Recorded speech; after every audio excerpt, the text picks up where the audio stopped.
Holy cow, we had a power outage. Power outage.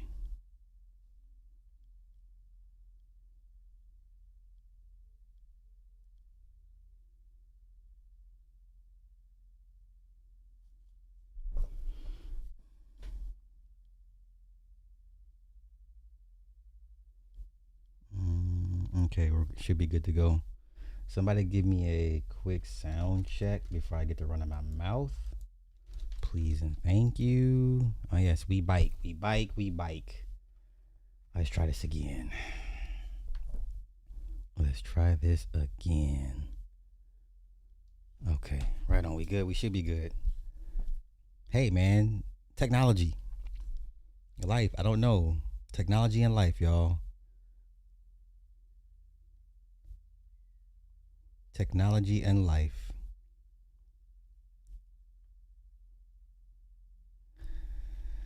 Okay.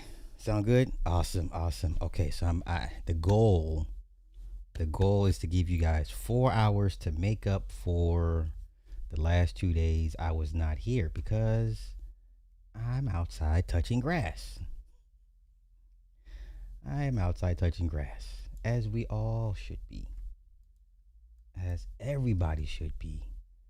I think I've got my Twitter issue fixed with the videos, but I'm not sure. Let me do one quick test run, because it's like, it depends on what tab I select, right?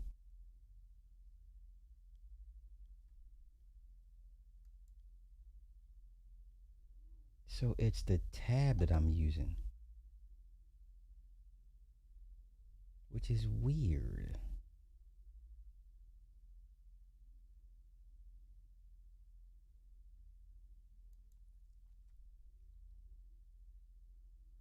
Okay, this is hella weird. Okay, man. We just wanted to make it do what it do.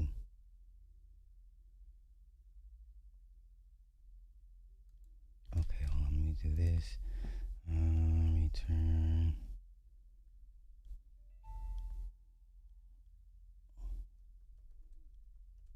Dun, dun, dun, dun, dun, dun, dun, dun, dun, dun. Boom, boom, boom, skadoosh. What is this?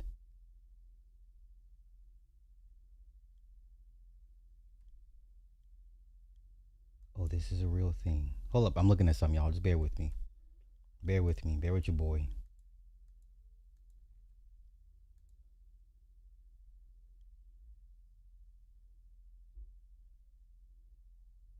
Nah, I'm not doing this one. Okay, return. Okay, I want return sequel. Hey, happy Sunday, y'all. Happy Sunday.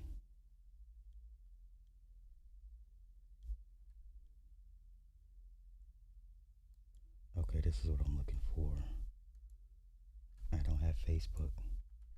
Why would you turn me to Facebook?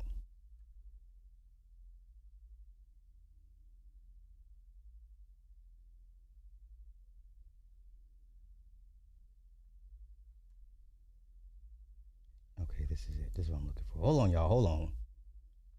Okay. All right. Everybody's good?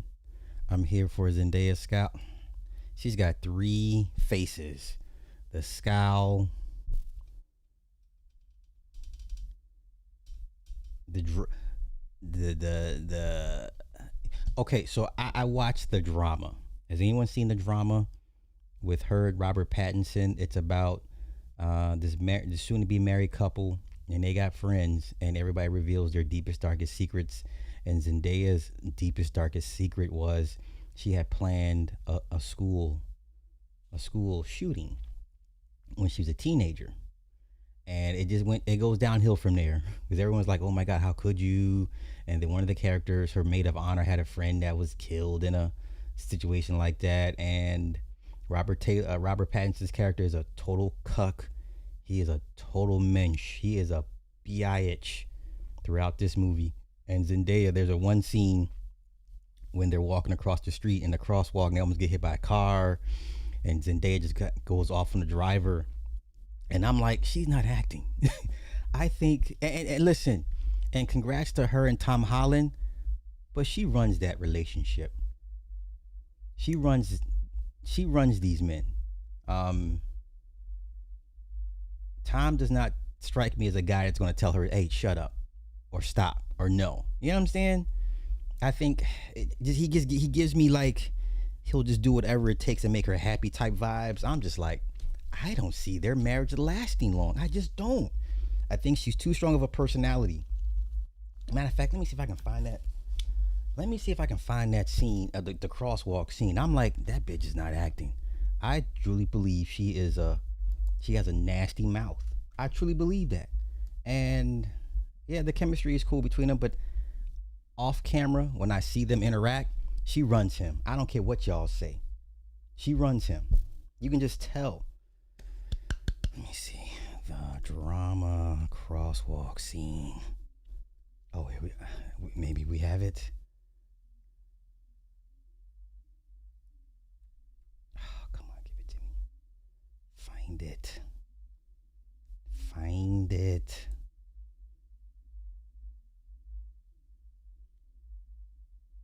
It's not gonna let me find it. It's not gonna let me. No, it's not gonna. The only character I was rooting for in the drama was Blake. Blake strikes me as a ultra conservative, MAGA type esque that tells women to shut up.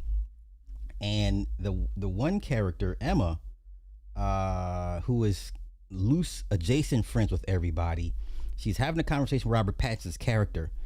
She reveals that she had a nice guy. She cheated on a nice guy. And then she got with Blake. Blake treats her bad, cheats on her. And he's like, well, why you like it cheating on? Why are you with a bad guy? I don't know. So during the the wedding reception, it gets out that the Pattinson's character and Emma made out, right? And then he's like, Did you sexually assault Emma? And he headbutts the dude. I mean, he's a big dude. I'm just like, Blake is my guy. Blake is the only sensible character I liked in this entire movie.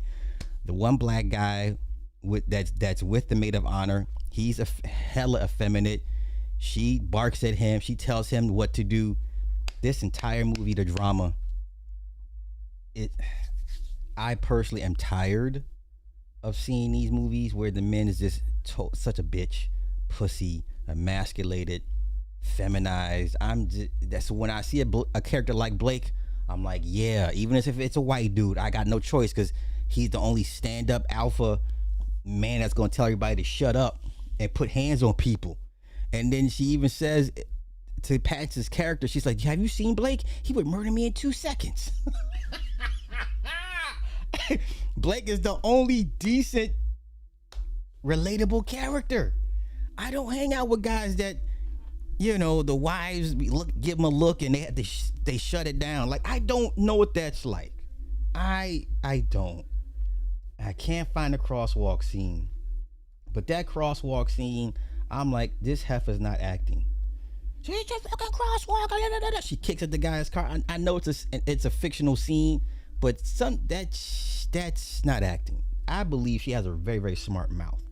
Let me find something with them two interacting, and you can clearly tell she is the dominant personality in their marriage. Let's see.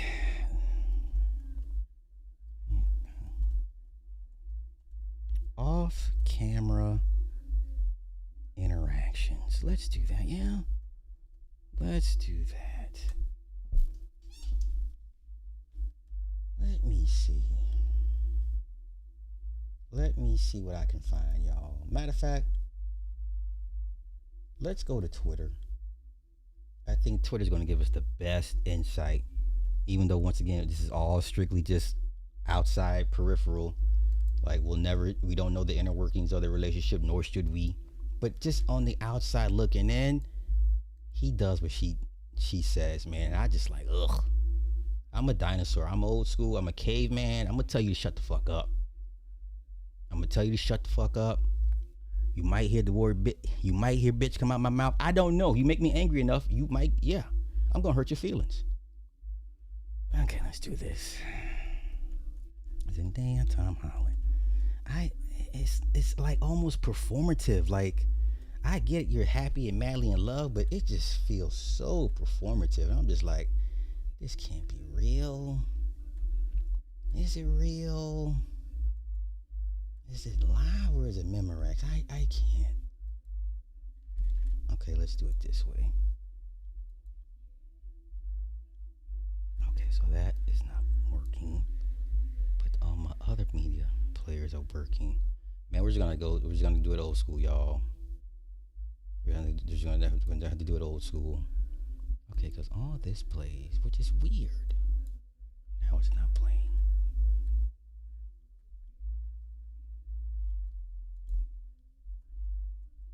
Hold on.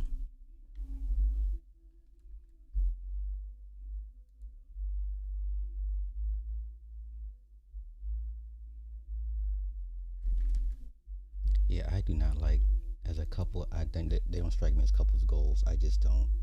Okay, let's go here. Let's look at some interactions between these two. I don't know. I don't. No, don't let me log in. Let's see here. Wait. Hi. Hey. Ugh, this movie was trash. Challengers, that was a trash ass movie. Super trash.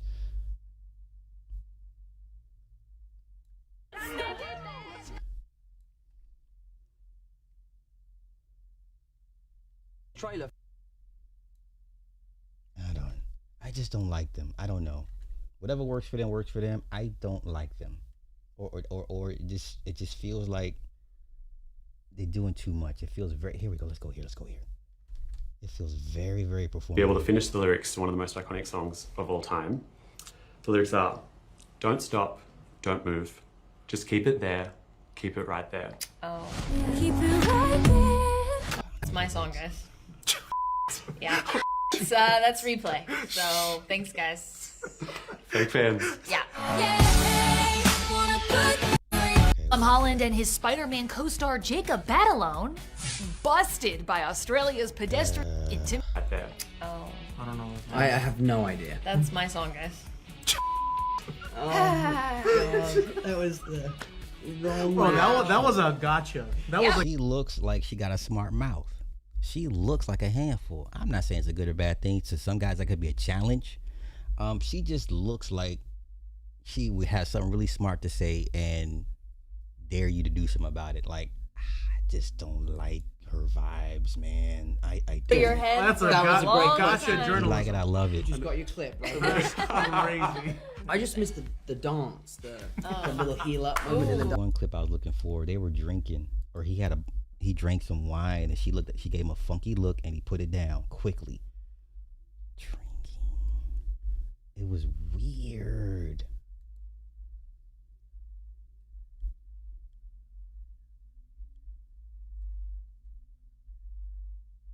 So he had a little alcohol problem. Is that what you're telling me? Now let's turn to this smoldering triple threat.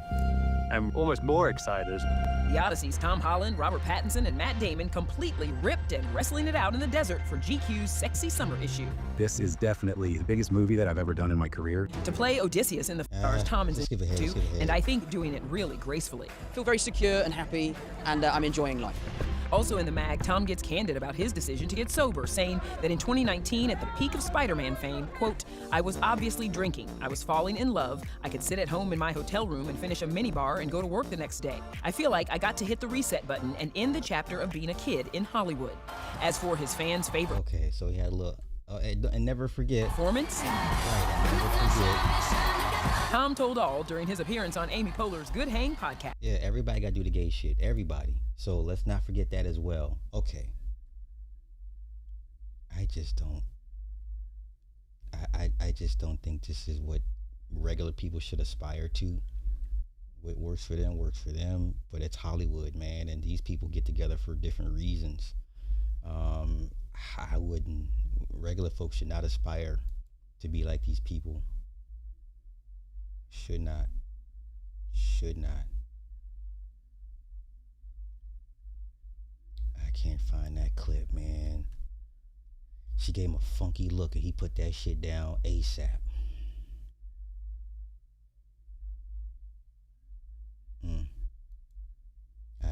I don't like them. Or they don't appeal to me. Like, they're children to me. You know, they're children to me. And they're Hollywood, so they really don't appeal to me. First year sobriety's toughest challenge. He launched an non-alcoholic premium beer.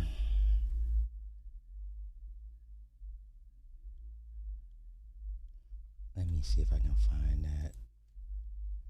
Once again, y'all, I'm going to be here for 4 hours. I'm going to be here for 4 hours. I'm going to be here for 4 hours.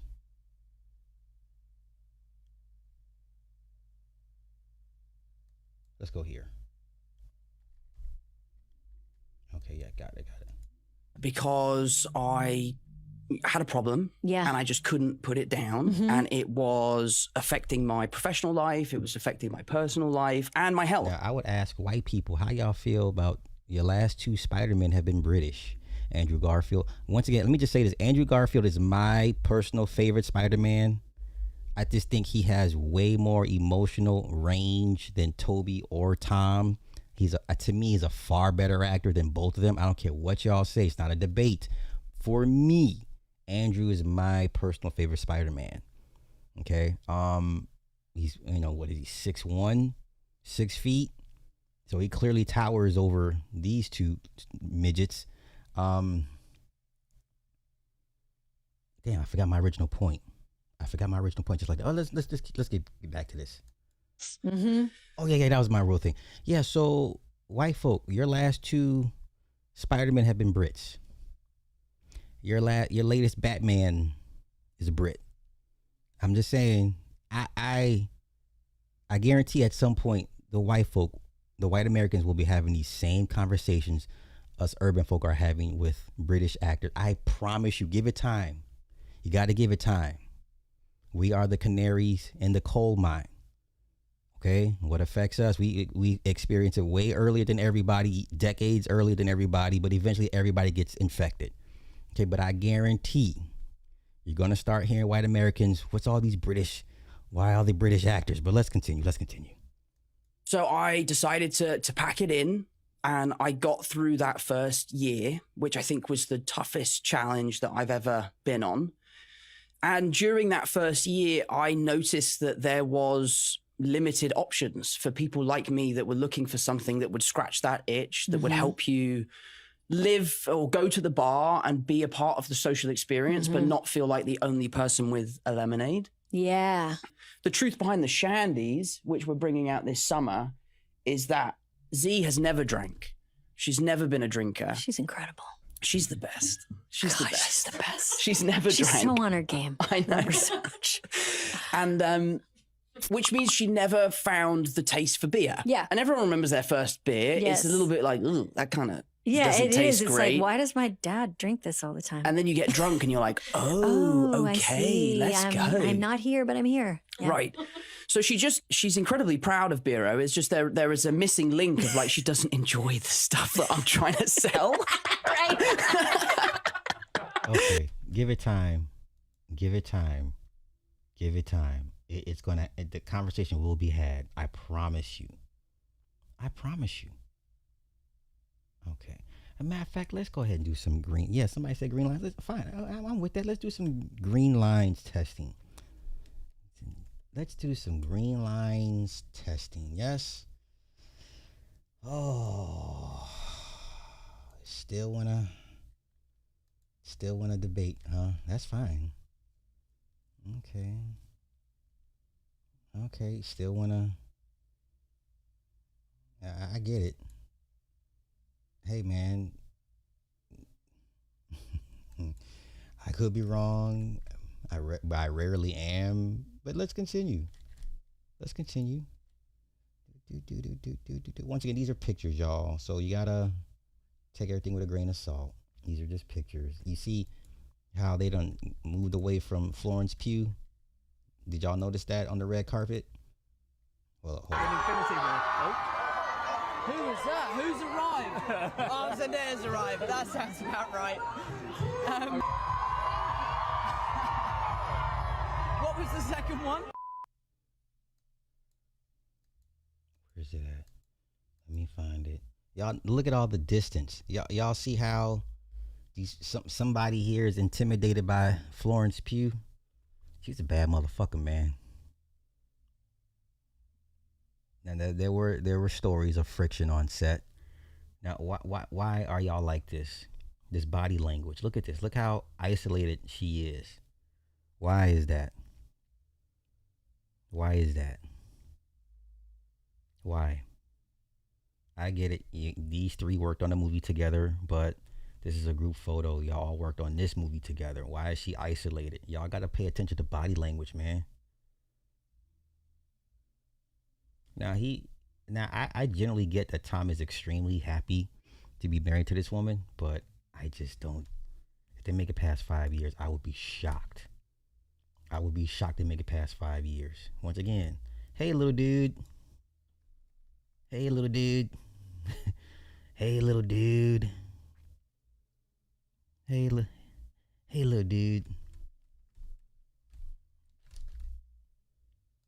Okay. Once again, I've never seen. See, this is what I'm looking for. Pictures like this. Like I rarely ever see her lean into him, and even then, she gotta lower herself, or they gotta be sitting down, even height. Look at all their stand-up photos, man.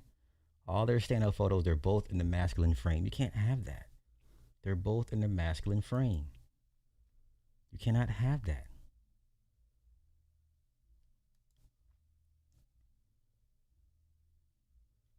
You cannot have that. Okay, this is the first time she bends her neck into him, and I get it. She's taller than him. I get it. He's a little guy, but jeez, man, I don't know. I don't know. Like I said, they make it 5 years, I will be shocked as shit. And she never completely turns her body into him. Look at the angle. Now, we're just going straight up and down. Even she got him leaning off center. He's not even straight up and down. Look how far back she's leaning. Okay. I could be wrong. Look at the married photos. No, this is bad. This is bad. Really? This is how y'all took y'all's wedding photos with your husband? Like all this? This is how you took photos? I mean, to each his own, I guess, man. All right, man. That's how some of y'all in y'all's marriage. Okay, y'all's wedding. Okay, fair enough. Fair enough. Fair enough. Yeah, the only time he can be over her is if they're sitting down. Other than that, and like I said, she's always pretty much straight up in the masculine frame. Look, this is not good.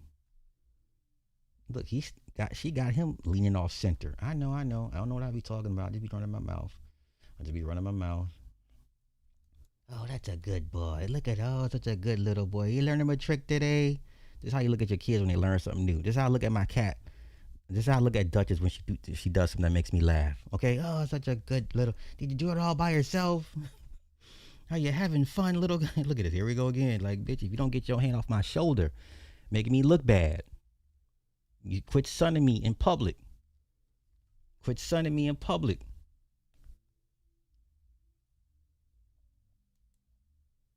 I know. What do I know? I'm just a guy running his mouth. I'm a guy with a microphone running his mouth.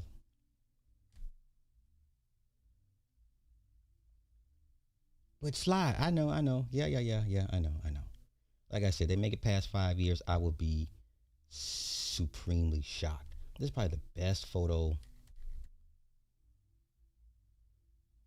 Probably the best looking photo as far as power dynamics. But then outside of this contrived environment, this is really how it is. Y'all got it, man. Y'all got it. People still want to debate me on the BAM and Asia. Like, you guys are okay. You know, let's go there. Some of y'all's dumbass arguments and responses to me.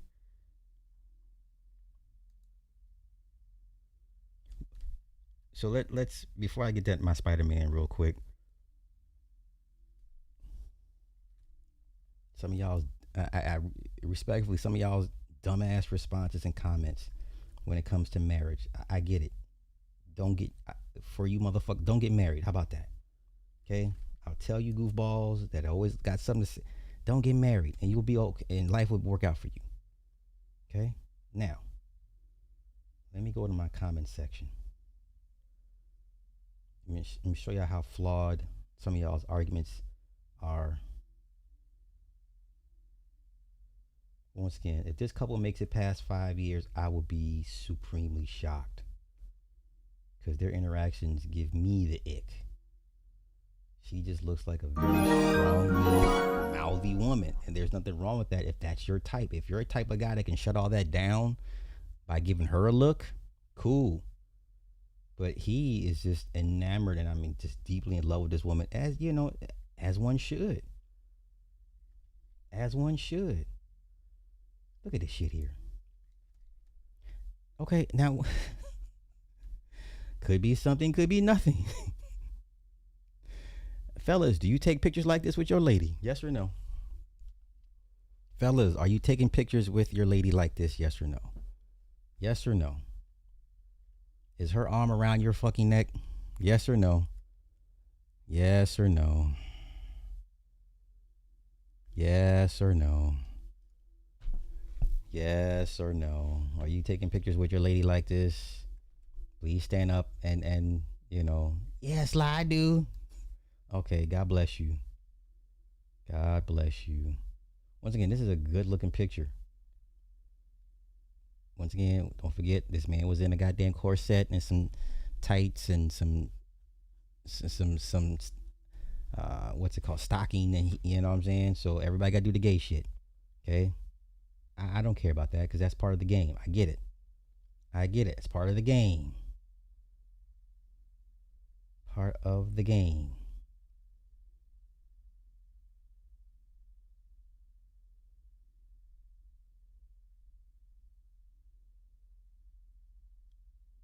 Okay, part of the game. I get, yeah. Are you taking pictures like this with your woman? Fellas, are you taking pictures like this with your woman? Yes or no? She says that now, bruh. Everybody says that until they meet that one. I don't even take people that say that serious. I'm like, okay, you haven't met your one. Everybody says that until they meet that one person. That's why I don't even pay it no mind. All right. What was I say I was going to do? Oh yeah, let me go find a comment.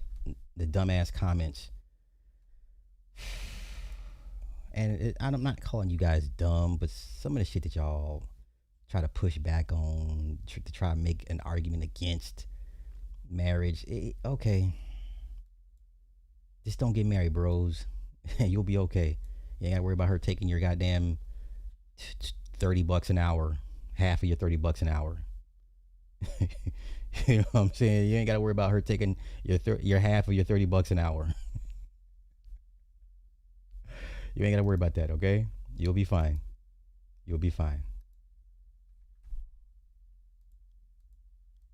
Okay. Hold up. Where is my comment section? What was that video? Why Bam won't marry Asia Wilson. And hey, what you doing? What you doing right now? Hey, come here. Hey, tell everybody how bad Fightland was. That TV show. How was it? The shit that we watched the other night. Oh yeah, I don't even remember. What? Get out. It was too long. It was boring. Talking to the mic though.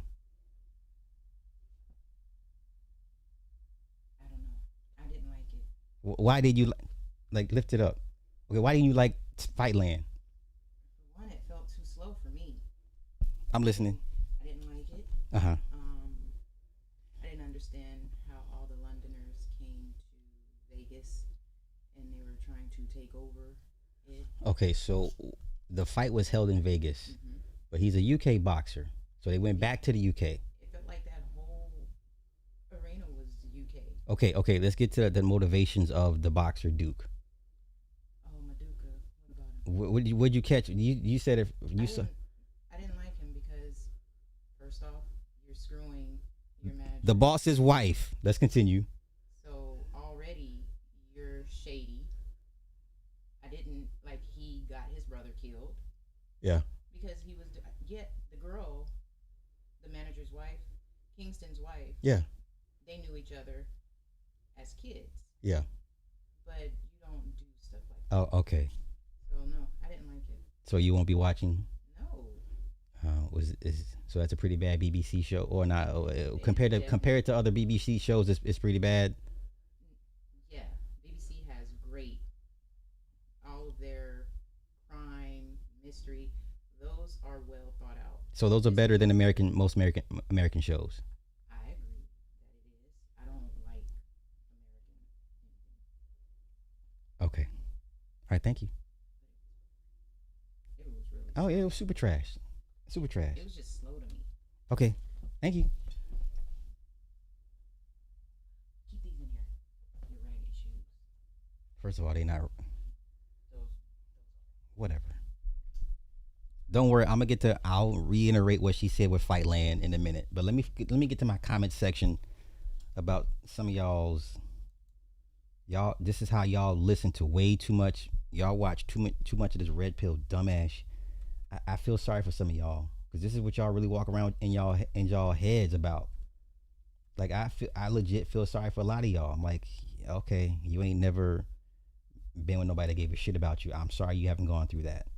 I'm sorry you haven't met somebody that, challenges you and makes you want to be whatever. I get all that. Okay, let me get to my hold up. 57 comments. There's only one comment I'm really looking for. Hold up, y'all.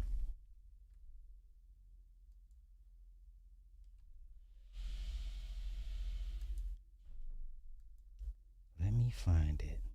Oh, come on. Let's go here. Yes, no. Give me comments. You shit is weird, because you go to the comments and don't let you go to directly to all the comments. You ain't gotta go into another thing for the comments. Like, what the fuck? I just want to get to the comments.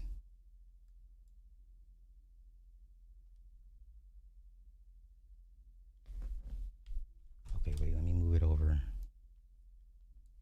Hold on, I'm gonna cook y'all's response. Don't worry, because some of y'all utter the same dumbass responses, and respectfully, they are dumb. They are dumb. Y'all look for any and every excuse for these people not to be grown-ups. You want to play house. That's what it sounds like. You want to play house. That's not what adults do. Adults build the shit. They get together, build the shit, and get to work. Y'all want to play. And the people y'all listen to play too much and got y'all's head, and I don't know what it is for some of y'all. I feel sorry for some of y'all when I read y'all's responses. I'm like, you ain't never gonna get to where you gotta be. Okay, wait. Hold on.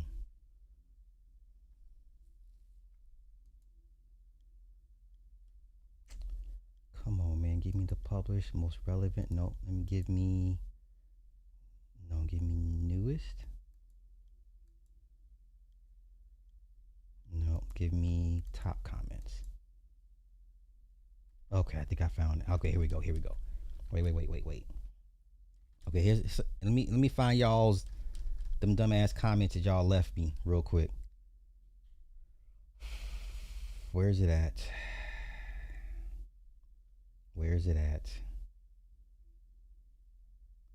Look at this dumb. Now listen, respectfully, you're not dumb, but your argument, your reasoning, your response is dumb.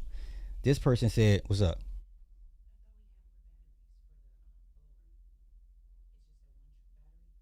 No, they're all the same. There's only two. It's in there. It's in a. Look on the little table by the with the yeah. All right, let's go here. Let's go here. It took LeBron damn near 10 years before he married Savannah. Facts. Okay, sir. This is the dumbest comment. This is the best argument you can give me as to why a 29-year-old NBA basketball player that's been dating a 29-year-old female basketball player, they got the same problem. They're in the same industry. You're not going to find anybody more matched or more understanding of your plight and your dreams and goals and your highs and lows than somebody that's in your field. This is the dumbest response you could have given me. You anti-marriage niggas, y'all, listen, I feel sorry for a lot of you guys. And I'm not the biggest proponent for marriage. It's sorely outdated. But guess what? Anywho, Savannah and LeBron met when they were in high school. Okay? They met when they were in high school. That's number one. Number two, they had 2 kids out of high school, going into his college, whatever, out of high school into his first few years of the NBA. Number 3, LeBron got married at 28. Bam is 29. Savannah ain't have a dime to her name. Do you understand how dumb y'all's responses to me when it comes to marriage are? Okay? LeBron met the woman, they were teenagers, high school sweethearts. Some of y'all should have said he should have cut her off and got with somebody else. Why would you? Who got time for high school sweethearts? Nonetheless, had 2 kids with her and then married her and did all that by the age of 28. Bam is 29 years old playing house. Shut y'all's dumb asses up. Do you understand how dumb these comments sound?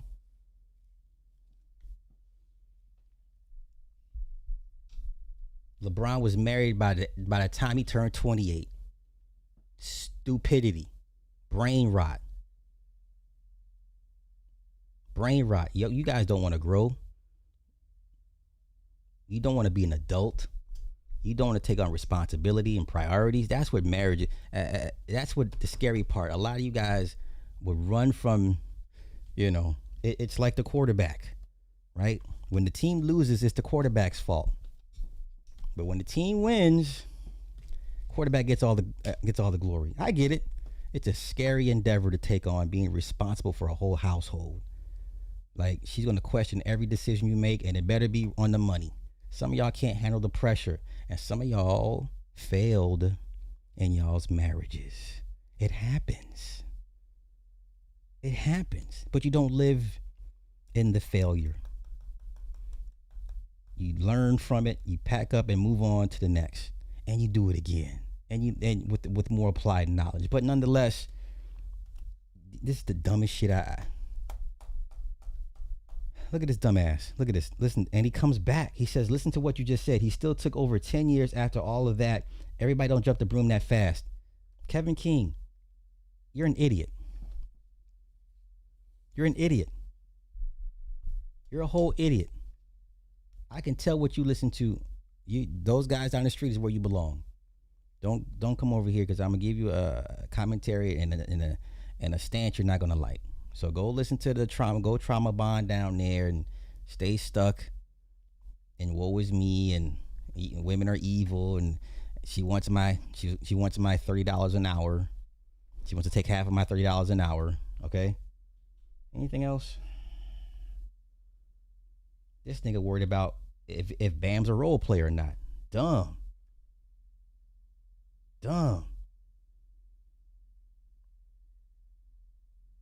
Look at this. They started dating at the Olympic.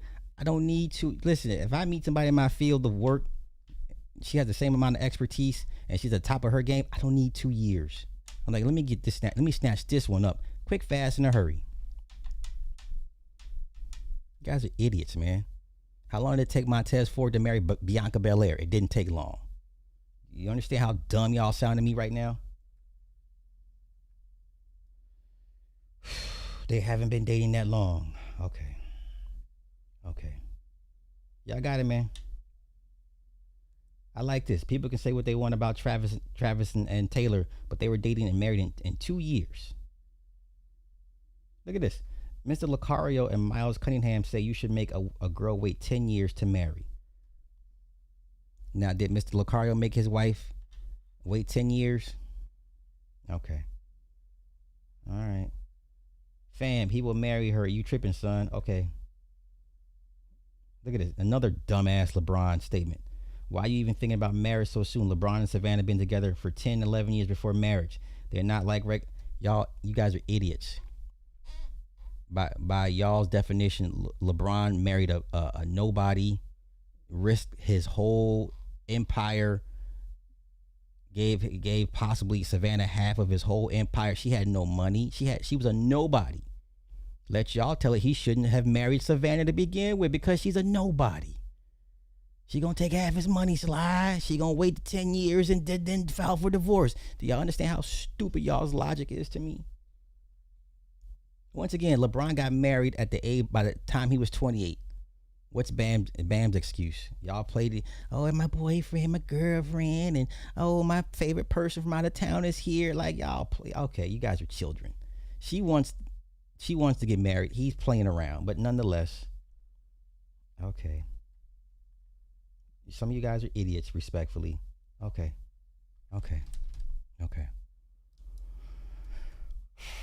Jeezy Pete. Jeezy Pete. And I ain't trying to be a jackass to nobody. I don't want nobody to feel like I'm disrespecting you or legit. But some of y'all's logic, I can tell by the content you listen to, by the responses you give. How many more years y'all gonna keep listening to that stuff? And once again, now I can no longer blame the content creator. It's the people, it's you guys that consume the content. Y'all like the slop. Y'all like staying at a stagnated or even regressive state of being, state of mind. I can't. That's why I don't frequent those side of the tracks. That's why I stay my ass over here and do what I do. But y'all, some of y'all, it's okay. Everybody's not going to make it, and nor should they. Okay. Let me get to the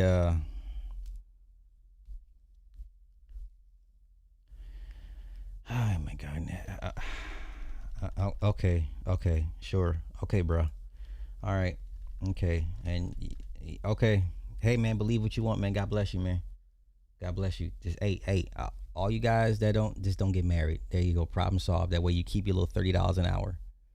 Okay, that way you save yourself from having to give up half of your $30 an hour. So y'all gonna be all right. Jeez, Pete. So let me talk about Fightland real quick. Fightland is trash. Fightland is super trash. Look at this shit here. Spider-Man has already domestically $355 million. Lord have mercy. Lord, this is just here in the States. What is it looking like globally? I've seen between $800 to $900 million. Now, what you think Doomsday gonna do? Doomsday gonna do? This is a win for Sony, not Marvel. Some of y'all forgot Sony owns the rights to Spider-Man, not Marvel. This is a win for Marvel. I mean for Sony. Spider-Man tracking. What's it tracking at?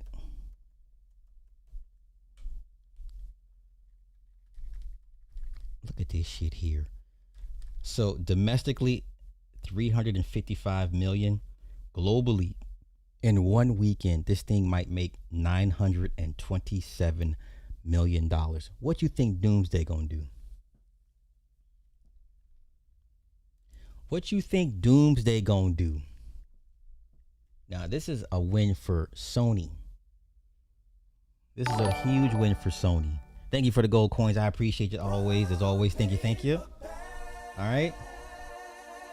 What you think Doomsday gonna do? Lord have mercy. Thursday, just on Thursday, made $72 million. By Friday, 168. Saturday, 100 million. Sunday, estimated $84 million. This is insane. And I thought the movie was cool. All right, so yeah, okay, let's do Spider-Man first. All right. Man, y'all really kicking in the coins today. I appreciate. Thank you, guys. Thank you.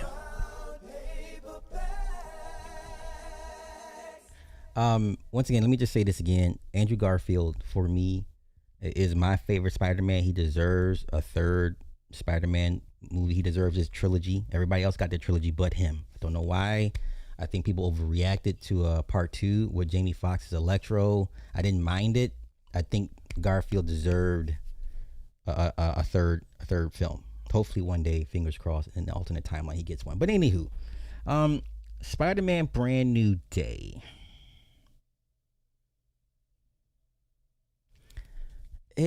I liked it. Will I rewatch it over and over again when it hits streaming? No. I tell you the reason why I still watch No Way Home is because they brought back Toby and Andrew. That scene alone is worth the rewatch. Everything else about the movie I don't care, but once you saw the ring open and Andrew walks in, I remember watching that movie. And he walked through the portal and everybody just like, oh my God, it's Andrew Garfield. Like, theaters lit up. That's my favorite scene in that entire movie. But nonetheless, this was decent. Apparently Jean Grey, when she did the mind warp, has freed up some of the people's memories from the glitch, which is why how Ned was able to remember the handshake. MJ started remembering bits and pieces, but because of Jean Grey, she broke that barrier from the glitch. I didn't like how they introduced her as basically like this bitch was killing people. They had her killing people. The old man stands in the middle of the street and gets ran over by the van. I was like, oh my God. I guess, man, this is how they're gonna bring in this version of X-Men. These young savages, I guess. I don't know, man. I don't know. This version of Spider-Man has some access to a bunch of monies because this kid's living in an apartment. He's got all this tech, and I'm like, that's not how I remember Spider-Man making ends meet. There was no Jonah Jameson. He didn't work for the Daily Bugle. Like, wow, they really read kind of a whole bunch of stuff. There's not enough flaws for me to not like the movie. I can find flaws in this thing, but it's not enough for me to say don't go see this movie. It was a very, very good Spider-Man movie. Is it the best one? Hell no. No, it's not. But, personal preference is personal preference. What else did I miss? I didn't like the jumping. That was corny. We all seen the movie Fallen, right? When people just start falling over and jumping forward, one after one, it just looked, after a while, it was corny. It was cool for like first couple of times when it was introduced, but she's just skip rope, skip, and it looks stupid. It looks stupid. The Punisher watered down, severely watered down.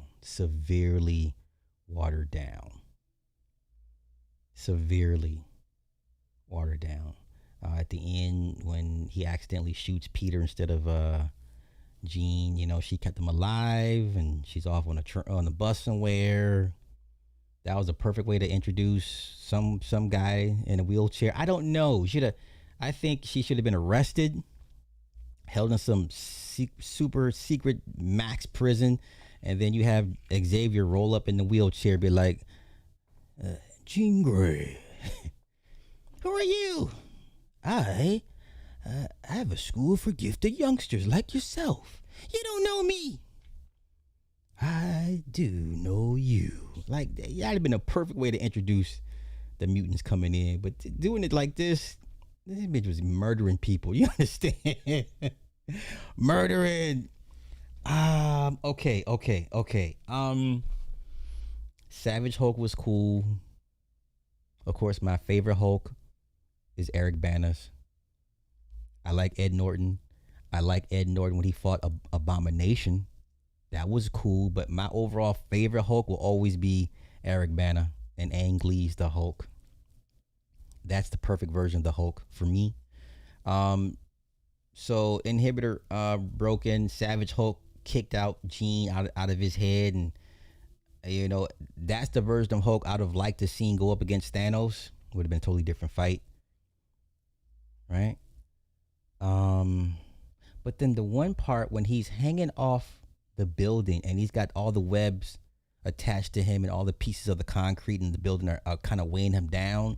And I'm like, Hulk is way stronger than this. He should not be weighed down by a few pieces of building concrete, right? And then at one point, at that scene when he recognizes it's Peter, I guess he kind of depowered a bit. He calmed down, and I guess he lost his super angry strength and then fell down. I was like, what? You just introduced us to Savage Hulk. And then please, Hulk, I'm your friend. Please, Hulk, I'm your friend. Yeah, that motherfucker about it. Please, Hulk, I'm your friend. And then he recognized him, and then all of a sudden he kind of like depowered, and then he fell off the side of the building. I'm like, what is this? Oh my gosh. Once again, it's not enough for me to nitpick to say I don't like this movie. It was cool. I liked it. Listen, and you know, and then like I said, for him to be like instantly like, because once he calmed down for like literally 2 seconds, and all of a sudden he can't lift the weight of the build part of the building hanging off of him. I'm like, come on, man, come on. Hey, you know what? Hey, listen, we all could pick this movie apart. What else? What else was wrong with this movie? It was good seeing Marissa Tomei come back as Aunt May in a dream, or in his head, right? In memories and stuff. That interaction between Aunt May and Jean was cool, right? But I think you ruined a perfect way to introduce the X-Men. You should have had her in some super secret max prison and a wheelchair roll up, and you could have went to black off that, or you could just have him just wheel in and face her, Jean Grey, and then cut to black. That's all you needed to do. But I didn't like the way they introduced Jean Grey in this. Hold on, y'all. What's up, Stink Butt? Oh, did she?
My bad. Where was I? Let me get y'all's comments. Where was I? I just want Maestro Hulk. You're not gonna get Maestro. Stop, bro. Stop. This was the best one to you for real. This is the best one. I can see that. Okay, I can see that. Listen, where did you hear a New York accent? I heard no New York accent in this kid. That's what I'm saying. Eventually, white folk gonna be having these same conversations that we're having when it comes to their American characters being played by Brits. Eventually, but I didn't hear no New York accent from Tom Holland throughout this movie. He talked like a regular guy, like not from New York, right? Every borough has its own like dialect. If you've been around New Yorkers enough, you can tell who's from Queens, who's from Bronx, who's from Staten Island. It's just, there's a hint of a different dialect in each of the boroughs, so you can kind of somewhat guess which borough they're from. But you didn't hear no New York accent in this guy, you know. I'm ready for Miles Morales, man. Honestly, I personally am tired of. I grew up with Peter Parker. I get it. Now that we have another option that I can relate to a little bit more, I'm ready for Miles Morales. I'm good with Peter Parker. Y'all can leave Peter Parker with the white folk. Present Miles Morales so I can go over there now. I'm ready to go elsewhere, away from Peter Parker. I'm tired. Okay? I think 40 years of Peter Parker is enough for me. I think I've earned the right to go elsewhere to another option. And yes, give me Miles Morales. I don't want no more into the Spider-Verse. I want a live action Miles Morales. I don't care he can speak that guala guala. I don't care he got long curly hair. I don't care. Okay, he got that big squash nose. I'm okay with that. He be hanging out at the Puerto Rican Day Parade. Oh, okay, cool. I'm ready for Miles Morales. I'm over Peter Parker at this point, y'all. I'm sorry. I'm ready to move on. I've outgrown Peter Parker. Okay? I've outgrown him.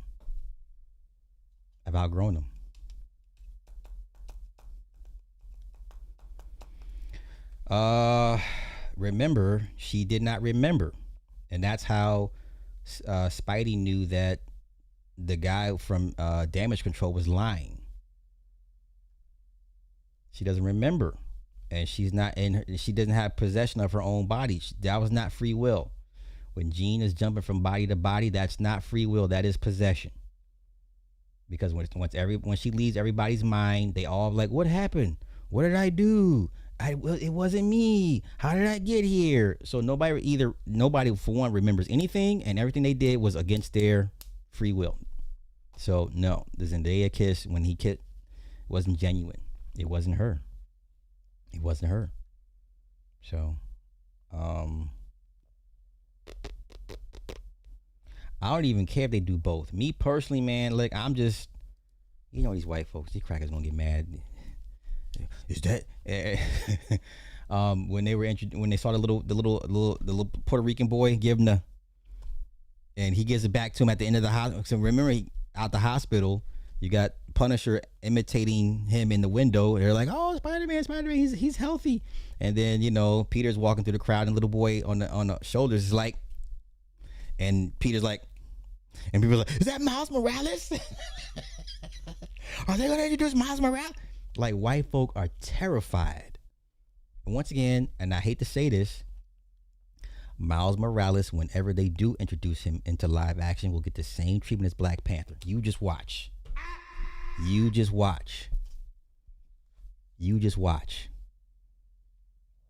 Whenever they introduce Miles Morales live action, that character will get the same treatment as Black Panther.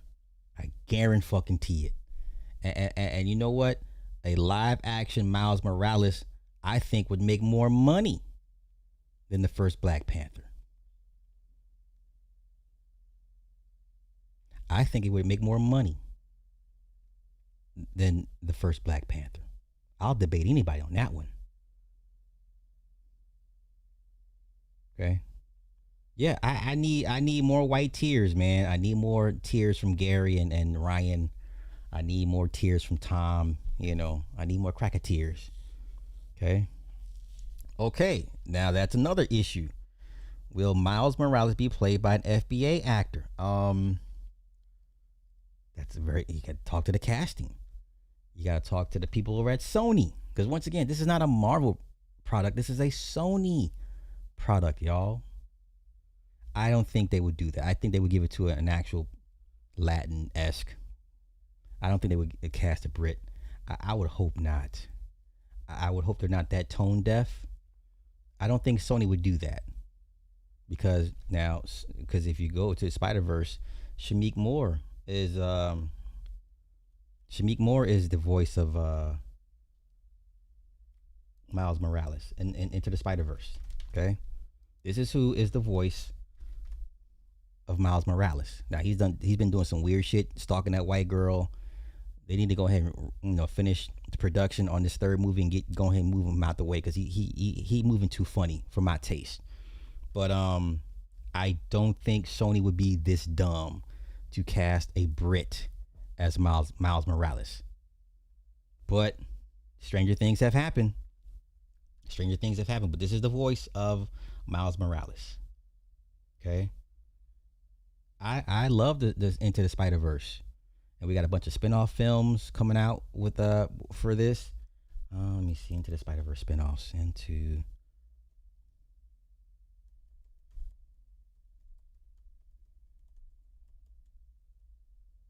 Yeah, we got the punk rock Spider-Man coming out. Yeah, Spider-Punk and Spider-Woman. So Sony, once again, Sony is the big winner here, not Marvel. Actively developing 2 major animated spin-offs, Spider-Punk and Spider-Woman. Okay.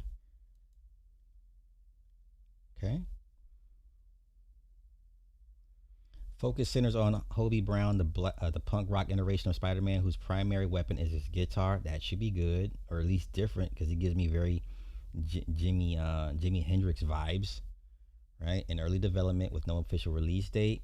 And then Spider-Women, all-female led spin-off project expected to spotlight Gwen Stacy and other multiversal female spider heroes. And of course, I don't give a fuck about this, but Spider-Punk should be cool. I like Spider-Punk. I like it. I like the idea of it. The Spider-Verse trilogy hasn't even wrapped up yet. We're still sitting with that insane cliffhanger. Miles Morales is trapped on the wrong Earth, the multiverse is unstable, the Spider Society is fractured, and now Sony is officially expanding the Spider-Verse. That's right, 2 new spin-off movies are now in active development at Sony Pictures. One centered on Spider-Gwen, the other focused on Spider-Punk. That shit this will go hard. Spider-Punk is gonna go hard. I like the idea of that. Okay. I hope not, man. I hope not. But if you remember, didn't Spider-Punk have a British accent? Where is Spider-Punk from?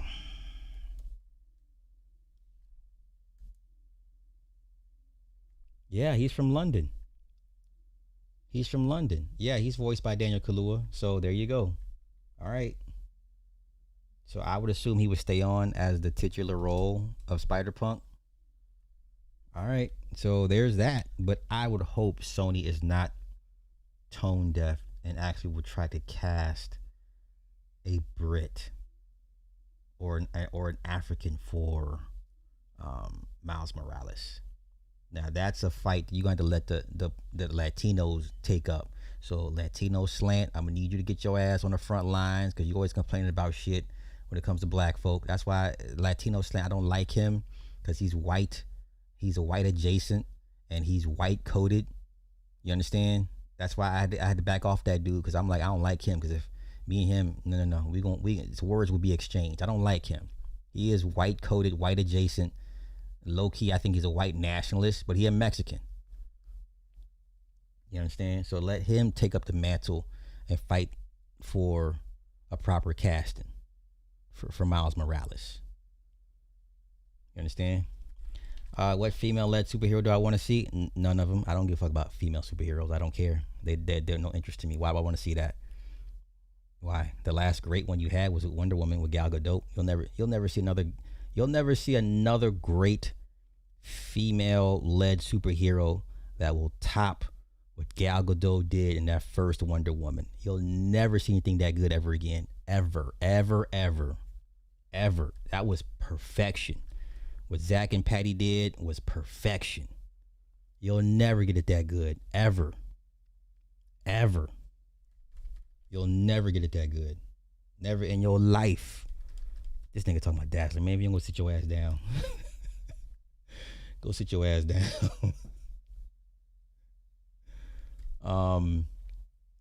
So yeah, Brand New Day. Like I said, I could pick that thing apart, what I didn't like or what didn't work, but it was overall a good movie. It was a good movie. But this thing's about to, make damn near $1 billion, man, in one weekend, in one freaking weekend. That's insane. That's insane. Insane. I'm Spider-Man. Spider-Man swings back into theaters this weekend with his 4th installment in our parent company Disney's Marvel Cinematic Universe. Please, you just have to trust me. Come on. Fine. There's no New York accent in this kid. He hasn't had a New York accent never in this series of as his run as Spider-Man. Never. Tobey Maguire really didn't have one either. I mean, he had more, I guess. No. Andrew for sure didn't. None of them had a real New York accent during their run as Spider-Man. Listen, this is Spider-Man I grew up with. Let me just show y'all how far back I go with this. Why I say I'm ready to move on from Spider-Man. Okay, I've outgrown. I'm tired of Peter Parker. Okay, this is the shit I grew up with. I don't think y'all understand, man. Give me the opening. Give me the opening. This is the shit I grew up with. This is what I grew up with, okay? Y'all don't understand. Y'all don't understand. Y'all don't understand. Y'all don't understand. Listen, it was so much CGI in this one. It was a lot of CGI, y'all. A lot. In a Brand New Day. I was like, but this is what I grew up with right here. Y'all have no idea. Y'all have no idea. Y'all have no idea.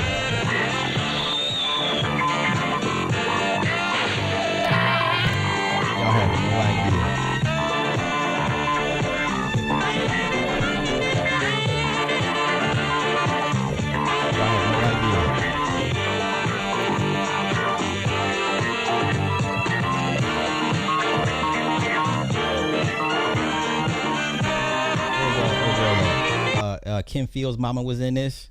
Y'all don't understand.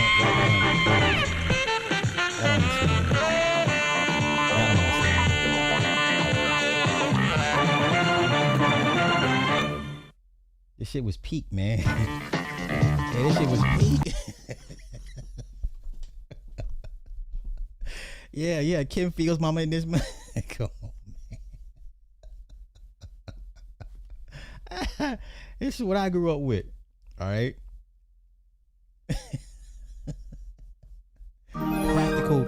Practical effects. You know what I'm saying? Like, y'all understand. It's okay though. It's okay.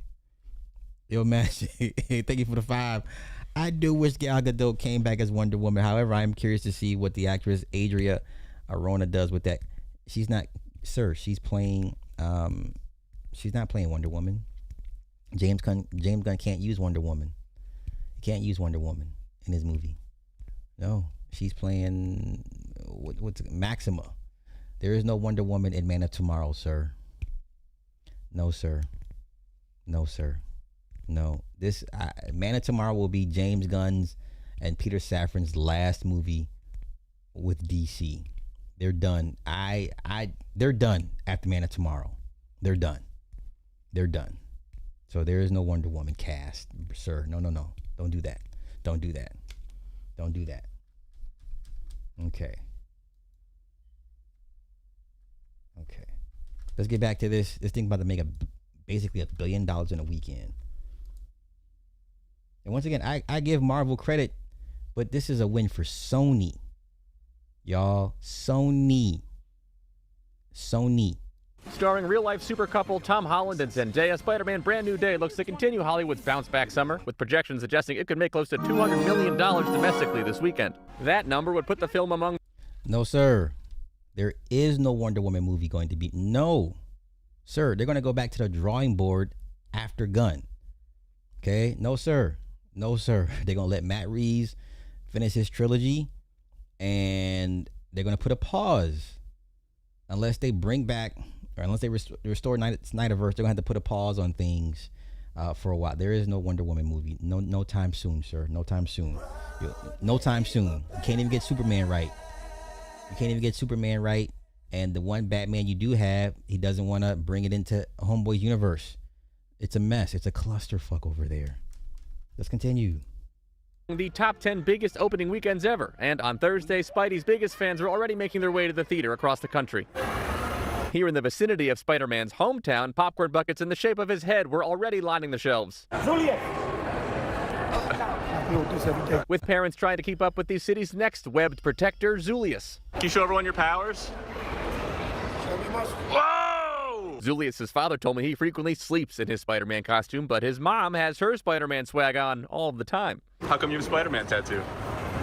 He loved it, so in order for me to do something for him, I did it. Meanwhile, in Colorado, the Futrell family also got ready to go sling some webs, including Spider-Gram. She first got her son JC into Spider-Man comics when he was a kid, and now he's passed them on to his children. Girls, what'd you think of the movie? It was amazing! And then from the West Coast, I spoke with Jomia Adeniran, co-host of the popular TV and film podcast, The Midnight Boys. As a lifelong fan and professional movie critic, What was your overall reaction coming out of the theater? Oh, I loved it. I thought that, frankly, this is the best Tom Holland Spider-Man movie they've made. That's the Peter Parker I know and love. Okay, once again, I'm ready to move on. I've outgrown Peter Parker. It's the same. Come on, y'all. How many times are you going to retell this story? How many times every decade can you retell Peter Parker's story? How many times can you remix this? I personally have. Give me something different. It's time for Miles Morales. And once again, I wager that a Miles Morales live action movie would make more than Black Panther. Black Panther made $1.3 billion. I think a Miles Morales movie would easily crush that. Easily crush that. And then I still believe they would do him dirty as well moving forward. You understand? So let's see. And do you think Fox should have done what Sony did by doing a partnership? Yeah. They should have never sold. That's why you can't talk bad about Amy Pascal before they kicked her out. I mean, she was doing too much anyway, but she gets credits off this thing, man. Yeah, she understood. They should have never sold. Should have never merged. Nope. Just say, hey, we'll do a joint venture, but we retain 60-40 joint venture deal, right? Yeah, that's why you can't really talk bad about Amy Pascal. I mean, she's horrible, but man, no, listen, this is why it ain't going nowhere. Story different than the other Spider-Man stories in this movie. This story is about where when Peter. You see them credits roll, Pascal Pictures. This is her. That's why you see Pascal Pictures right behind the Marvel logo, because this is the woman that is responsible for the reemergence of the Spider-Man franchise. She told them fools, hey, don't you ever sell this to Marvel. There's not a number big enough you can give us. We'll never sell this to you. You can make the movies, but we're going to get the majority of the split. And we'll do the marketing or distribution, however that work, whatever. But you can make the movie, but it's our movie at the end of the day. You know what I'm saying? Brilliant. She's brilliant for this. Now, don't get me wrong. The leaked email she's talking about Kevin Hart, because Kevin Hart wanted a whole bunch of money for promoting his movies, as he should. And she said some unsavory things about him. But as for a business executive, this woman is brilliant. They will never, ever sell Spider-Man to Marvel, just like Universal will never sell the rights to the Hulk. That's why you don't have a solo Hulk movie without Universal being attached to it. Okay, never sell. Let's continue. Is in this story when we pick him up, he's really isolated. He's alone, and no one knows who he is again, and he's lost everything. And this woman gave you Into the Spider-Verse. Brilliant. And I think in the world we're living in today, everybody, not just kids, we all feel really isolated. And I think that technology has taken it even further. And I think that As much as it says it connects all of us, it isolates us. that was what it was supposed to do. Somehow it didn't. That's what this movie's about. Okay, this is the genius behind the reemergence of Spider-Man. This woman here. Her. Okay, let's let me see. Okay, wait. Let's do this. How much does Amy Pascal make from Spider-Man? I'm scared to look.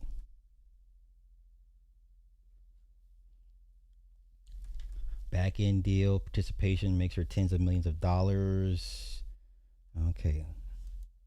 Look at this. When she stepped down as co-chairman of Sony, she negotiated one of the richest exit deals in Hollywood history. This contract secured her position as a primary hands-on producer for all standalone Spider-Man films and spin-offs, allowing her to retain back-end profit cuts on billions of dollars in box office revenue. This woman is brilliant. Brilliant. Rather than a standard flat fee, Pascal's wealth from the franchise comes from a percentage of the profits on every movie she produces under Pascal Pictures. Y'all should start paying attention to these logos that y'all see when these movies open up, the opening credits. Y'all be missing what the real shit is. Look at those logos that appear in the beginning and the end. Okay, that tell you who owns what, who's running what. Okay. Let's see. Her original transition package from Sony included a guaranteed baseline of $30 to $40 million spending over 4 years. The studio initially provided her with roughly $9 million annually, specifically earmarked to cover office cost, overhead, and discretionary script acquisition. Man, this woman's brilliant. Say what the fuck you want. Brilliant. Brilliant. What's her net worth? Oh, they're keeping it quiet, as they should. As they should. As they should. This is back in 2015. As they should. Don't need to be knowing all her business. Oh, come on.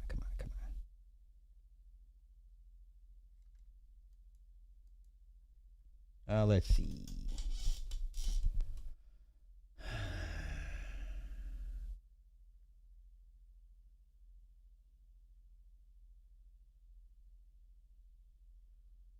Yep, this what happened. Last summer's Andrew Garfield star in The Amazing Spider-Man 2 received middling reviews and took in less at the box office than each of its 4 predecessors. It still deserved a trilogy, man. It deserved a trilogy. I hate that for Andrew Garfield. Okay. Let's go here. The new Spider-Man film, which will also be produced by Marvel Studios president Kevin Feige, would mark the second reboot of the series over the last half decade. Sony will continue to finance and distribute Spider-Man films and have creative control over the franchise. For its part, Marvel will also get to use Spider-Man in its films, something that the company has wanted for years. They're never going to get this back. Do you understand? Never, ever, ever are going to get this back. Okay? Pascal, 56, whose transition to a producer role was announced last week, will leave Sony in May. She will be paid handsomely in her new position over 4 years. Her compensation will be $30 to $40 million, according to people familiar with the pact. Okay, y'all got it, man. Y'all got it, man. This is what got her kicked out because she was talking bad about black folk. Right, documents leaked on the internet after the hack were emails between Pascal and producer Scott Rudin that contained racially insensitive remarks about President Obama. They apologized, and she's talking bad about Kevin Hart too. Okay. Let's see here. Spider-Man franchise in 2012 with Mark Webb's The Amazing Spider-Man. That film in 2014 followed starring Garfield, but the latter was heard by mixed reviews and grossed $700. They were mad this movie only made $700 million. The diminishing box office returns. The first Maguire starring picture grossed $822 million. This is DC all over again. Well, this is prior DC, right? They were mad. Garfield's Spidey only made $700 million when Toby's made $800 million. And then they said, reboot this shit again. But it's the management, y'all. It's the management. It's the management. It's management. It's management. That's key to any of this IP stuff. All right. Okay. This is why Marvel will never, ever, ever, ever get Spider-Man back in its clutches. Ever. It's never going to happen. Okay. Let me see what y'all saying in the comments. Nicey Nation, thank you. I agree. We need more color for real. I think a lot of white people want to. Oh, listen. Yes. Yes. The white folk that grew up around black folk and Latinos, they want this movie. But goofballs like Nerdrotic and those that low-key, low-key white supremacists, they refuse to change with the times, right? And you know what? I guess the best thing you can hope for guys like that is that their children don't bring home no black mates. So be careful if your child is friends with one of Gary's or Nerdrotic's kids. Y'all be careful. Be careful if your kids are friends with Ryan Cannell from Geeks and Gamers. Hey, don't send them your kids over to their house for sleepovers and shit. Okay. All right. They sell fake seats. My show sold out, but there were plenty of seats. Our shit was packed. Our stuff was packed. I'm not saying it's not like the music business where they don't sell seats. I'm sure they do. I'm sure they do. But, I'm sure they do. Let's go here. All right, so this is what happened with Wonder Man. They canceled it. Now, mind you, this was a race swap series, and black folk are falling for the okie doke, saying, "Oh, they don't want us.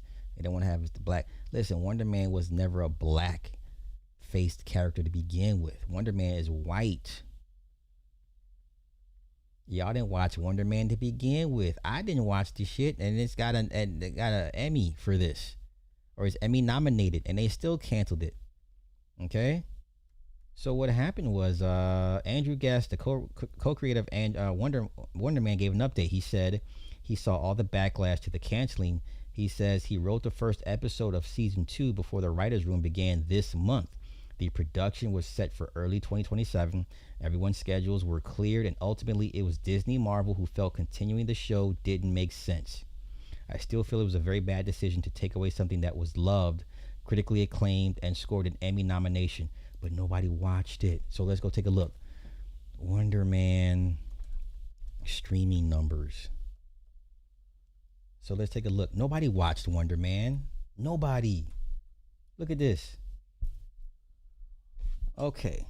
Modest viewership, pulling 549.6 million minutes in its first 10 days and 618 million minutes on the Nielsen streaming charts at number 8 before dropping out of the top 10 entirely by its second full week. So by episode 2, this thing was already done. First 3 days, around 135 million minutes watched, according to Data Tracker. First 10 days, 549.6 million minutes watched across its 8-episode binge drop. Ranked number 8 on the streaming originals chart for the week of January 26th to February 1st, averaging roughly 77.25 million minutes per episode. Quickly fell off the charts in subsequent weeks, marking a lower per episode average than prior Marvel live. Nobody wanted a black swap Marvel Wonder Man. Nobody watched this. Nobody wanted this. Sorry. Nobody wanted this, y'all. Nobody wanted this. She talked about Wonder Man coming into Nielsen's top 10, and it's not like she made it seem like it's a success, but it looks like she wanted to say. Speak. I can't listen to you. Okay. Once again, nobody watched this. Did you watch it? No, you didn't. It debuted at number 8 and then fell off a cliff after that. So nobody wanted this. To be fair, nobody wanted this. To be fair, nobody wanted this. Okay. Let me check something. Let me see if I can find something real quick. Okay, let me get to Fightland. I messed around and watched episode 1. The wife wanted to watch it. She's just like, let's just check and see how bad it is. And it's as bad as my wife has said. Listen, so oh, I can't wait to see these streaming numbers, y'all. I can't wait.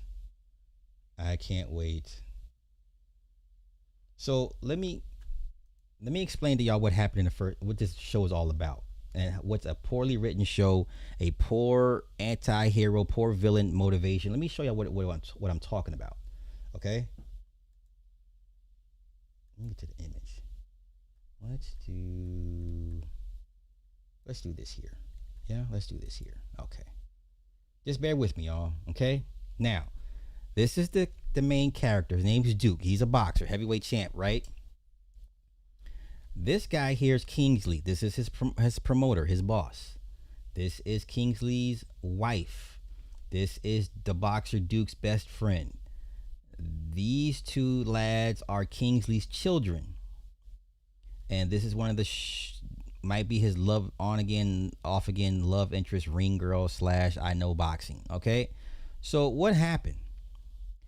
This guy here, the only person that's missing is his brother, his trainer, his brother and his trainer. His brother is his trainer. So first episode, they're fighting in Vegas for the title. He wins. He comes from behind and wins. His brother and they're all celebrating. The promoter, Kingsley, has a fight party. Now, during the fight party, Duke and Kingsley's wife are having sex. But you don't know that's his wife until they all come to the actual party. They come to the party hand in hand. And then he shows up, and then they're exchanging glances while she hugs him. She's hugging her husband while looking at him. So towards the end of the night, he decides to leave, go home. He's in the parking garage. 2 hitmen jump him and break his left hand with a hammer. While they're beating his ass and breaking his hand with a hammer, his brother, the trainer, shows up to stop the fight. The brother gets hit in the neck with the claw hammer, with the claw part of the hammer. He dies. So then he gets up and chases the other hitman and beats him to death with his bare hands. He goes to prison in Vegas for 7.5 years. And he gets out. Well, before he gets out, he meets a Mexican cartel member and says, "Hey, I understand, blah blah blah. I need you to get next to these people. We want to take over we want to take over his drug distribution in the UK, Kingsley." Now, during the 7.5 years, Kingsley goes missing. So everybody's like, "Where's Kingsley?" While Kingsley is missing, the kids are running the drug empire. The boxing promotion is a front for their drug empire. So the kids are running it while daddy's gone, missing. And she's raising their kid by herself. He makes a deal with the cartel. The cartel actually brought the white dude, one of the hitmen, into the cell. Like, "Hey, ain't this the guy that, I need you to kill him. And you kill him, we'll get you out early." Right? One of the hitmen. And he asked the white dude, said, "Why'd you do it?"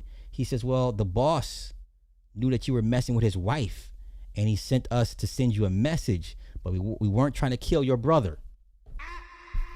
So why are we here? So this silly series based on revenge, it's his fault. He was banging the boss's wife. And you thought the boss was stupid. The boss sent you a message. And because your brother's your brother, he jumped in and accidentally got killed. They weren't trying to kill the man. And you're a fit of rage because, you got to blame somebody. You beat the guy to death and you spend 7 years of your life, wasted your time as a heavyweight champ. So the white dude told him, "Hey, we weren't trying to Man, it was an accident, man. We were just sending you a message. The boss knew that you were messing with his wife. So he stabs the white dude up. Now he goes to work for the cartel. He comes back to England. He meets up with his best friend, right? He sees her. He's like, I want to see you. She done like, hey, I'm raising my husband's kid. He's missing. And they got a new fighter they're promoting. So he gets back good in with them and infiltrate their drug distribution. They steal a load to create friction between them and the Albanians because the cartel wants in on their drug distribution routes. I'm good. No, thank you. This is not even a real motivation to be a bad guy or whatever the fuck you are, anti-hero. You're wanting revenge, sir. You're the cause of the problem. Do you understand when I talk about good storytelling, good writing, a good character development? Why would I care about this character?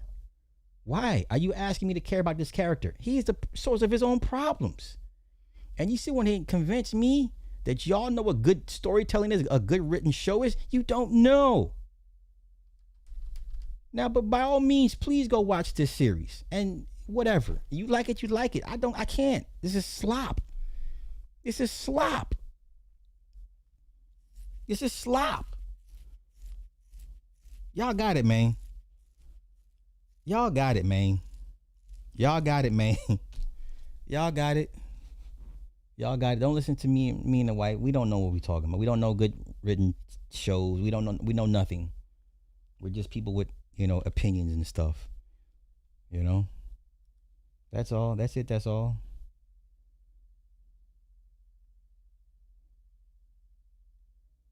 Okay. Let me see what.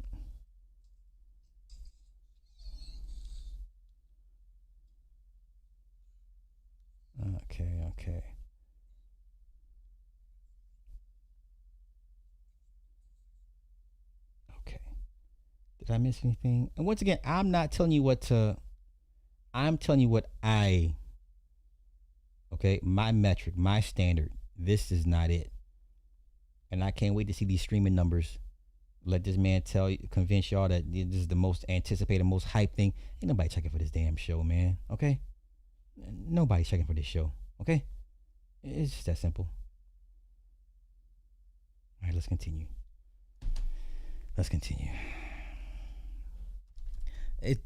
Man. So wait. This is how conflicted some of these people are. And it gets worse when you agree with them. It's weird. Hold on, let me show you how weird this is. Like somebody got mad because I agreed with them. Let me find it. Hold up. Let me find the comments. Where is it at? Or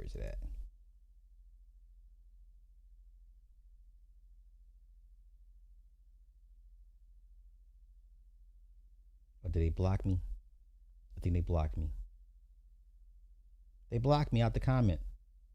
This guy was breaking down the Fightland shit.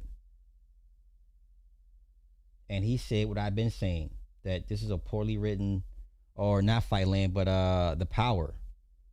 That how so you mean the time, basically the person said all this time Jukebox doesn't know that Kanan killed her dad and they're cool.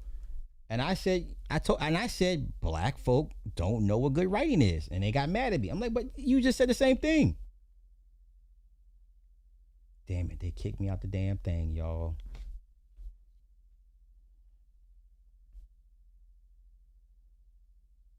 Let me go to my activity. Let me see if my activity will show.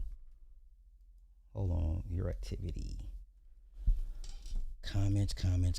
Like, how are you mad at me? I agree with what you said.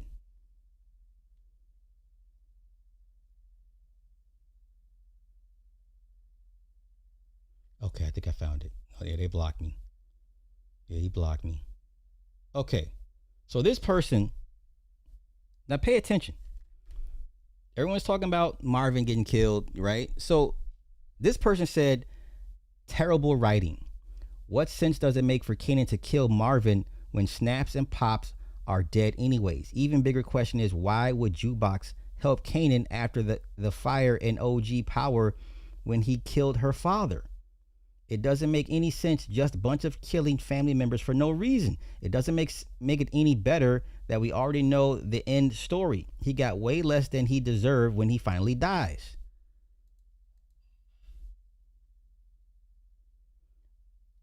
Shit is phony for real. They need a new writer, or can I see this timeline going to shit? Exactly, because it makes no sense. Juke loves her father. She would never forgive that. Same thing I said. It would be different if she hated her father the way she did when they fought each other over her girlfriend. But they're way past that. Do better. Okay. You don't get it. They made Kanan kill Marvin so we could finally understand why Juke is so cold and heartless in the original Power shows. This is why that was her switch. You're not making any sense. You say that was her switch, but yet she helps and nurses Kanan after the fire when he kills her uncle and father? Exactly. Okay. Let's continue. Do you think her being on demon time stopped her from loving her dad? You did see what she said in their last interaction together, right? He had already said he wasn't doing it for snaps and pops. It was all personal for Kanan, not business. Juke probably knows Kanan killed Marvin but can't prove it, which probably leads to their fiery encounter, but her foot isn't fully out for her cousin, which causes her to die when they plan on kidnapping, killing Reek and Ghost for ransom. What? Do you understand now? And he blocked me because I said urban people don't understand or have no clue of what good writing is. But now you got people arguing in the comments like this makes no sense. Okay?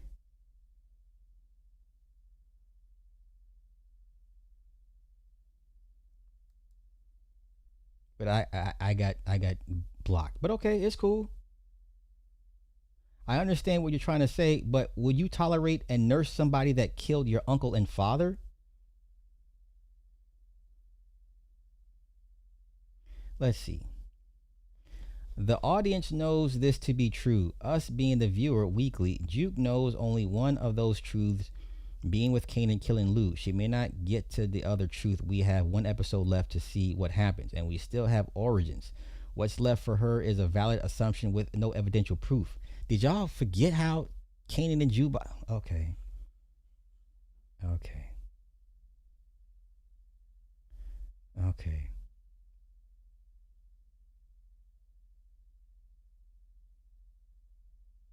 And then they're just bickering back and forth.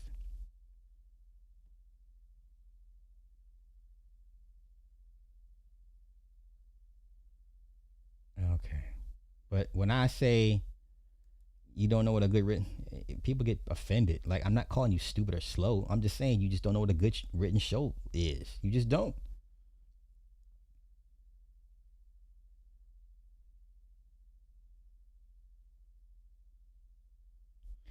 I just talked to my brother about this, and it's given they gonna have to make it like Juke never found out because she surely did help him when they were older. However, when she finally was trying to expose Kanan to Tariq in the abandoned warehouse with them and Ghost, she had a lot of I'll win in her heart towards Kanan and wanted to show how much of a monster he was. Now, even with that being said, I do not think it's because she knew about her father. Even with her exposing him, it wouldn't be enough payback.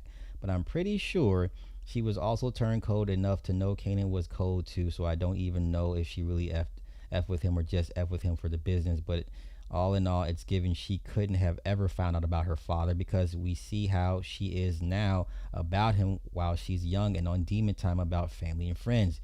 What would ever make her stay cool, calm, and collective when they are older and still help him out? It's just not giving Juke's MO. So they are going to have to figure something out, and more than likely we will find out on the Ghost, Tommy, and Tasha series about what was told to her, because like you said, other than that, it wouldn't make sense. I'm not watching Origins. I'm sorry. So for y'all to cover up the other hole that y'all dug up, all these holes y'all keep digging and have to keep filling up because it makes no sense. I'm good, man. I'm good. And see, thank you for saying it. Thank you for saying it. Because they assume they're dumb because this is what they like. It doesn't take much to entertain them, right? Look at Tyler Perry. Okay, do you guys consider Tyler Perry's audience intelligent? Hey, just hear me out, man. Hear me out. Hear me out. Let me see. Is there anything else? I'm good. Exactly. Then in Power, Kanan and Jukebox are the best of cousins. Like, this ain't happened. So how does that work? And Kanan killed Marvin. She never gonna forgive him for that. Now the story just doesn't make no effing sense. 50 Cent, you definitely need new writers because we finna stop watching this shit because now you just doing whatever. It's not even making no sense. Shaking my head pissed me off by killing Marvin literally for no reason. He clearly said that he was not shooting Marvin over roughing him up for what he did to Lou, which is understandable. You literally killed your uncle that loved you. You deserve an answer. And then he goes on and say, oh, it's deeper. It's deeper than that. What is deeper than that? What, he had no beef with Marvin. He was always there for everybody. Shit is stupid. Yeah. That's because he let that shoe man write this season. You can definitely tell the writers changed as well as. So 50 Cent has no power. Like I've been saying. He's not in the writer's room. He doesn't get no script approval. He doesn't help write the scripts. He's just the face of a product, of slop product that he feeds to y'all, and the studio heads know, hey, okay, they like he can, get the masses to like this urban slop, and y'all don't question anything. Because then what happens is your own people will attack you for thinking outside the box. Like, hey, this doesn't sound right. That doesn't flow. That's not cohesive. That's not good character arc. Doesn't show character development. The reasonings and motivations for this character make no sense. Yes.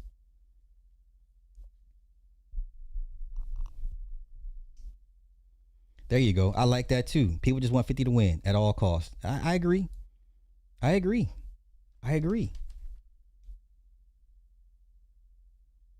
Have y'all, even though maybe Juke never found out that Kanan killed her dad? Duh. Doesn't matter. Still isn't good writing. Look at this person. This was the absolute best writing ever. You want to know why? Because it pulled on our heartstrings. But I've been knowing this since the beginning of Raising Kanan. From the beginning of the show, the writers have been setting it up to show us how he could easily kill his son and his favorite cousin, Juke. They had to show us how he arrived. I knew this boy was going to kill his whole family from the... Once again, his motivations don't make sense. His motivations are not justified. Any great villain has a great motivation for why they're a villain. Once again, show me in this 5 years where it makes sense for Kanan to end up like this. He was a rich kid, a spoiled rich kid that wanted to be a dope dealer. So instead of working with the family, you kill off the entire family.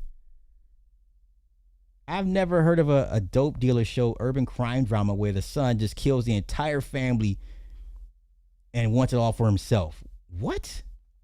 Now, I've seen urban crime dramas shows where they bicker amongst each other for top dog in the family, but they don't whack each other like that. You understand? So the Italians have a code where family and friends family is off limits. The blacks have no code.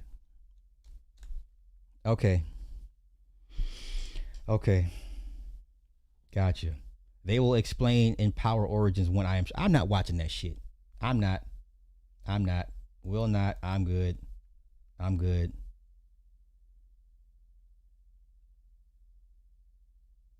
Okay.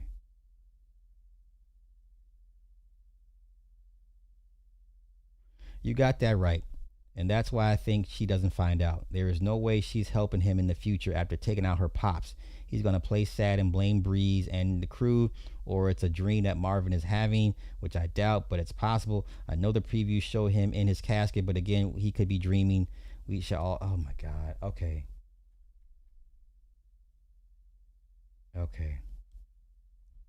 Here I go. I said most urban folks don't know what good storytelling looks like. And he got mad and he blocked me. Okay. Been saying this for how long now? For the last, few months about Power. Like black folk just don't. Oh, that's what I wanted to ask. So let's talk Tyler Perry. Do you think Tyler Perry's audience is intelligent? Yes or no? Do you think Tyler Perry's audience is intelligent? If you know somebody and that's like when you leave the church and you study other doctrines outside the Bible, you read the Quran, you read the Torah, you read the Talmud, you read the Apocrypha, you read the Emerald Tablet, you read the Torah, the books of Enoch, whatever. You understand? And then you come across somebody that says, "Oh yeah, I go to church faithfully. I read the Bible," and you look at them like, "Yeah, no, I can't hang with you." You understand? You look at them different, yeah. Once you learn that there's other things out here to study from that have pretty much the same message, right? The original 100 commandments or whatever the case may be, right? And then you come across a stomped down black Christian that's only about the King James version, nothing else matters, and you look at them like, yeah, I can't talk to you. You might even deem them stupid, respectfully, yes? So do you regard Tyler Perry's audience as highly intelligent? Because you look at what they use to watch to entertain themselves. And I'm just like, why?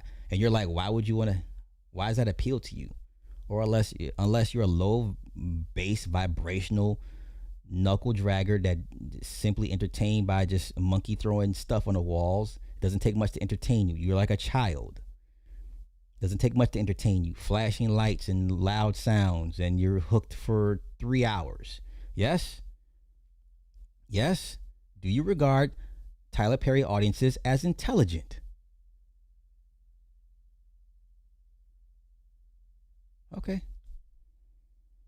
Okay. Okay. Okay. Okay. Okay.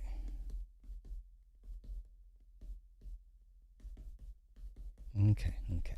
I'm just asking. Matter of fact, let me just put a poll. Let me do the poll. Let me put a poll. So the original poll I had, Spider-Man, the best Spidey film, and y'all said no. Okay, good. I didn't think it was, but you like what you like. Okay, let's do the new poll. Okay.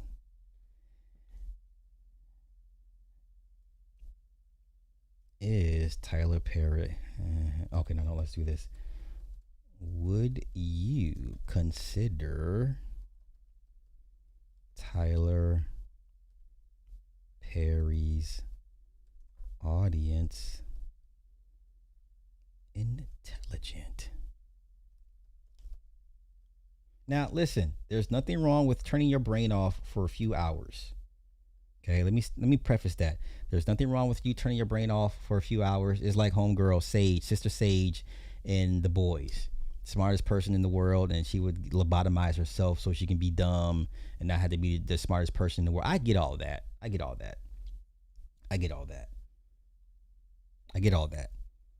But overall, if you came across somebody that's well versed, and I mean extremely well versed in all of Tyler Perry's old stuff and the new stuff that's on BET Paramount or BET Plus, would and they thoroughly enjoy those shows, would you regard them as intelligent? Would you look at them as intelligent?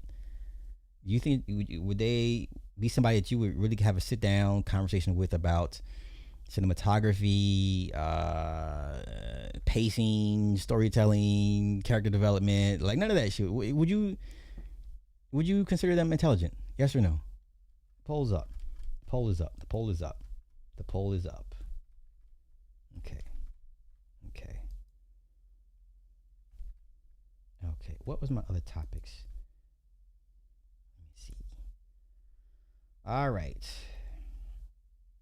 Let's go to Lil Wayne. Now, people still want to debate if people can be replaced or not. It's okay.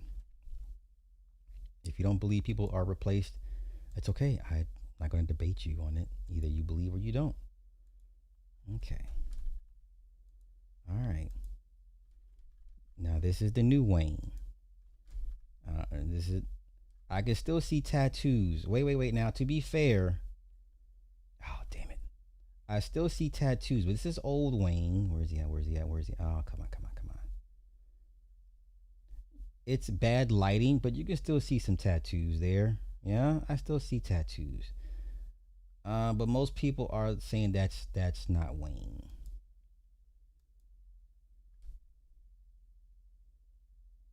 Now I'm going to assume this has to be some type of AI filter. All right. I don't know. Do you think Wayne has been replaced? Matter of fact, hold on, let me go to IG. Let me go to IG. Let's go to IG.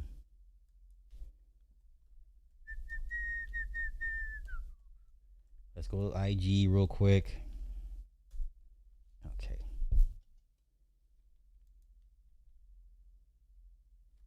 This is what the people are saying. It's not him.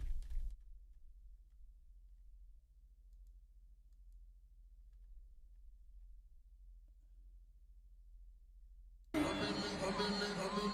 can see a tattoo or two, but no, I really don't see much of anything. I don't know. So y'all ignoring the thousands of missing tattoos. Yeah, I don't see a whole lot. This is...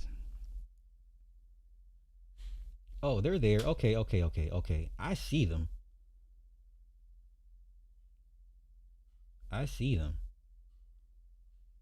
This is bad lighting, for one.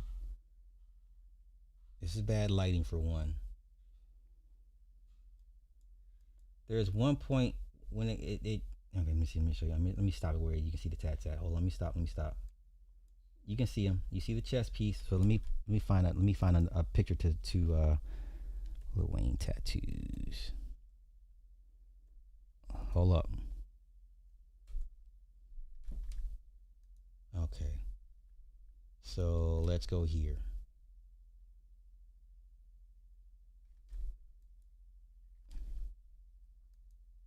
No, let's go here.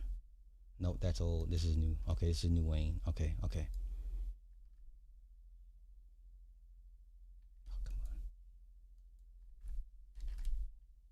on. Wait. Let me find that particular picture. Okay, this is pretty much him. No, that's old because he got there's it. There. Okay.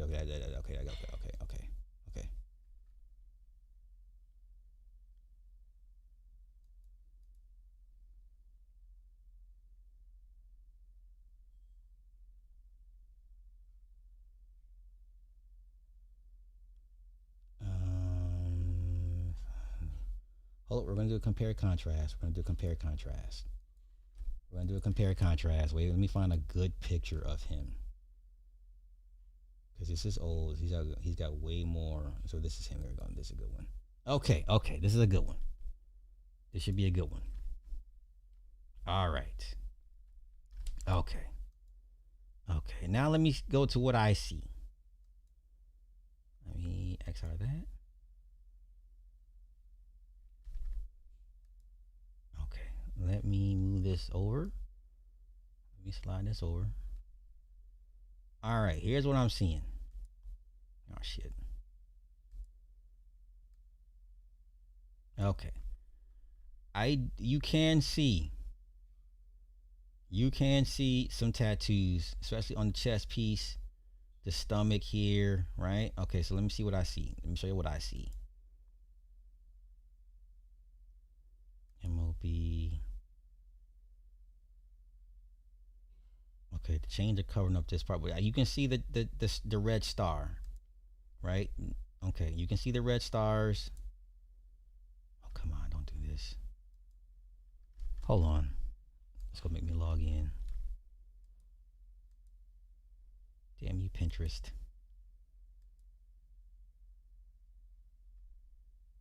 Okay, there we go. Okay, we're back. Okay, we're back. Okay. Now, you can see the 3 stars, right? Hold up. The 3 stars. You see the 3 stars. And then this here in the sternum. What tattoo is that in the sternum? because they breed envy. You can see that scroll there, and then we got here, the tats here.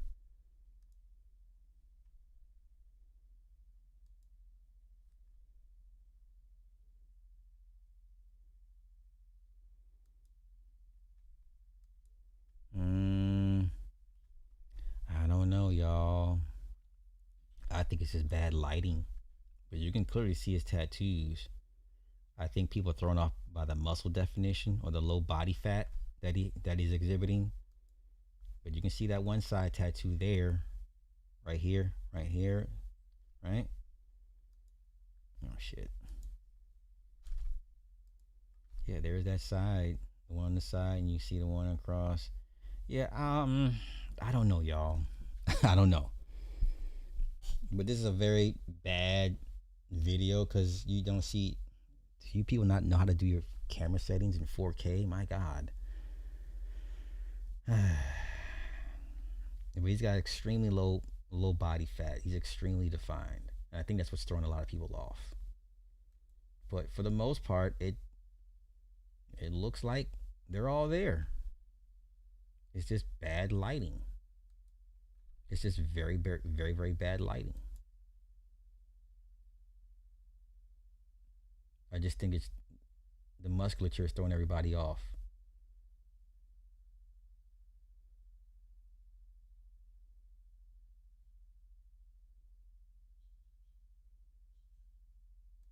Yeah, you can see them. They're just not. Yeah, this lighting is. Yeah, you can see them. Cash Money, I see it. Yeah, you see the Cash Money across the stomach. Yeah, I see it. Yeah, you see it. That side tat there. Here on the shoulders. Yeah, that's all this. That's all him. The dice. Yeah, I mean, I can see it. And like I said, the 3 stars across his throat. You see it. I just think his musculature is throwing everybody off. But he was never like. He's always had, a low body fat percentage. Like he's always had low body fat percentage. But I think this is what that he's. It looks like he's actually packed on a couple pounds of muscle. The way his abs are poking out. I think that's what's throwing everybody off, So, I don't know. I could be wrong. But I need people to learn how to adjust y'all's camera settings on y'all phone. Please, there's no more excuses for grainy phone footage. Anything less than 4K, like, come on, what are we doing? Like, why are we wasting people's times? So, I don't know. It looks there to me. It looks there to me. So, I don't know.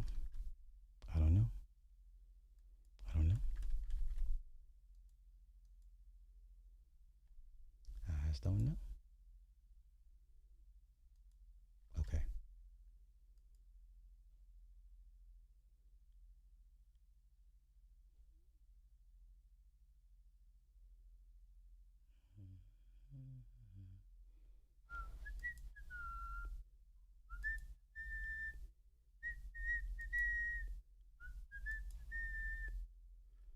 All right, Big U. Oh boy. Big U. Big U that got hit with more charges. My God, this man's cooked. This man is so cooked. All right. A superseding indictment adding charges that includes 2 counts of solicitation to commit a crime of violence, 2 counts of witness tampering, and 1 count of conspiracy to transport an individual across state lines for prostitution, and 2 counts of wire fraud. This man's cooked. According to the new indictment, Henley allegedly approached 2 fellow inmates on June 10th of this year, seeking information about a witness against him was housed and offering to pay them to kill them or seriously injure the witness to prevent that person from testifying at trial. Prosecutors also alleged Henley paid co-defendant Armani Affolgi to transport women from LA to Vegas to engage in prostitution, sending payments through Zelle in late 2022. The indictment further accuses Henley of submitting false information on COVID-19 economic injury disaster loan applications for his business. The superseded indictment also adds new allegations supporting the racketeering conspiracy charge. Among them are claims that Henley and Associates assaulted a Grammy-winning recording artist. Oh, that's Future. So this is Future. Over an unpaid debt in 2014, embezzled charitable donations intended for his nonprofit organization, prepared false employment records for a court proceeding, sought additional pandemic relief loans, and threatened a cannabis business owner who refused to pay him. My God. Henley and 6 co-defendants are scheduled to stand trial in February of 2027. This man, just plead out, man. Just plead out. Okay, he's also accused in the racketeering case of a 2021 killing of an aspiring rapper that was signed to him. This was the young guy that was found in the desert. Okay. Just plead out, man. Plead out. Plead out.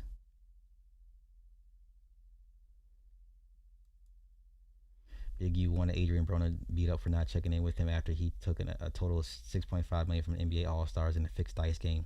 Big U then charged $100,000 to each player to help them get their money back, offering protection and enforced check. That's what Jay Prince was doing. Same thing Jay Prince was doing. Shaq and Draymond were both extorted and donated money to Big U's foundation, money that he transferred into his bank account immediately. Shaq has been getting extorted by the Crips since the 90s. That's why he left LA. Allegedly one of the main motivators behind it. Yeah, that's why he left. Yeah, that's no secret. Everybody knows that. Everybody knows that. Everybody knows that. That's nothing new. Let's go here. Right? Hey, Future owed bro some money. All right, Trick in Detroit. Me and Big U on a red-eye flight to Atlanta. We coming to LAX. We coming through the security, putting our bag through the thing. Who we see on the other side? Future and the girl that's with the football player. Sierra. We see Future and Sierra. I say, bro, is that who I think it is? He looked. I said, yeah. I said, you take the I got him. When we come to the thing, I say, hey, homie, you got that money for Trick? He take off running. I'm chasing the dead homies through the Delta. Then he runs into a motherfucking terminal, and he runs into the thing, but it ain't hooked up to no plane. He left it. No, bro. Wow. He runs into the terminal. True story. Runs into the terminal, right? When he runs into the terminal, he take his phone out, right? He know he can only go so far, because what you gonna do, jump onto the runway? That's a long drop down there, right? He throws the phone at me on speaker. All I hear is Stunner voice. He say, Whack, it's me, Stunner. Talk to me. I say, Stunner, I'm busy right now. He said, yeah, but I don't want you to be, nephew. What the going on? I say, oh, Trick a bag, man. He can't be in our backyard, and he owe bro a bag. Either he gonna pay, or he finna get up, and then he gonna pay, right? Trick at home sleep. He don't know what's going on. He in Detroit, right? He say, Whack, my word to you, I'll pay the debt. Let him be. I got business with that man. I said, what? He said, Whack, this Stunner talking to you. As your brother, leave him be. You got my word, whatever the debt is. Send me Trick, I'll pay him in the morning. On me. I'm giving you my word. I threw it back to fall off the way. Trick got his wire. Okay. All right, that's how it be. Me, Trick, and that's how it is. Okay.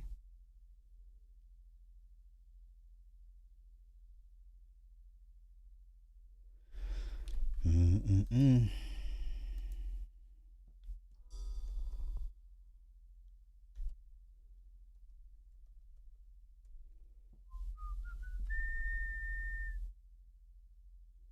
don't care about all that. We don't care about all that.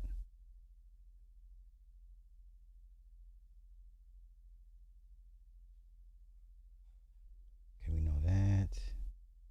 All this we know. Okay, let's go here.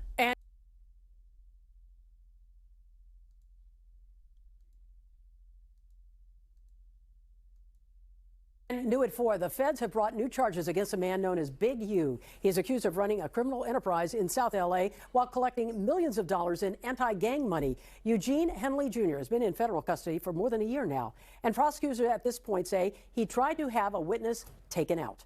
NBC4 investigative reporter Eric Leonard has been following this case since the beginning. He joins us live with an update. Eric. Hi, Colleen. Well, federal prosecutors say this was a plot hatched from inside jail, where they say Henley was trying to pay other inmates to go after and attack a key witness. This allegedly happened last month while Henley was awaiting trial on conspiracy, racketeering, and fraud charges.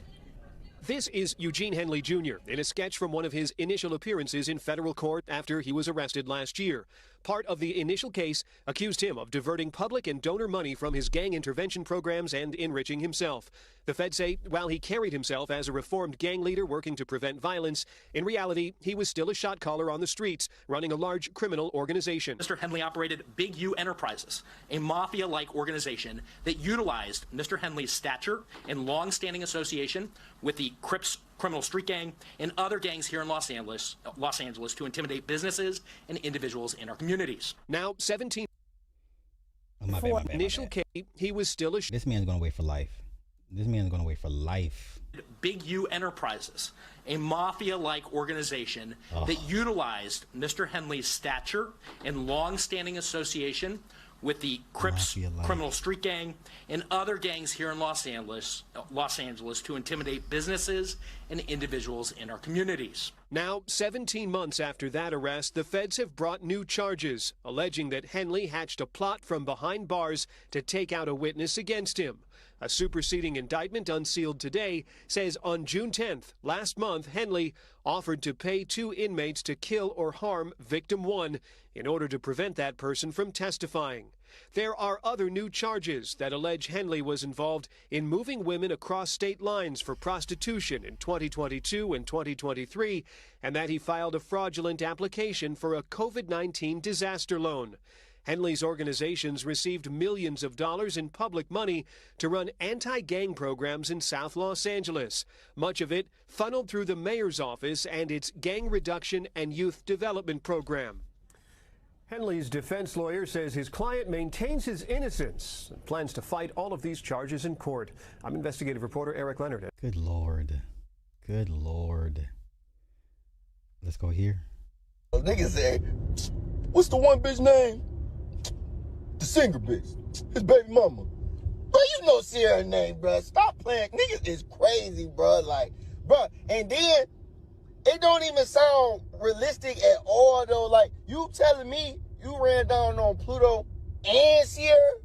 Oh, you's a bad motherfucker. Oh, this nigga crazy. Niggas start off. Okay.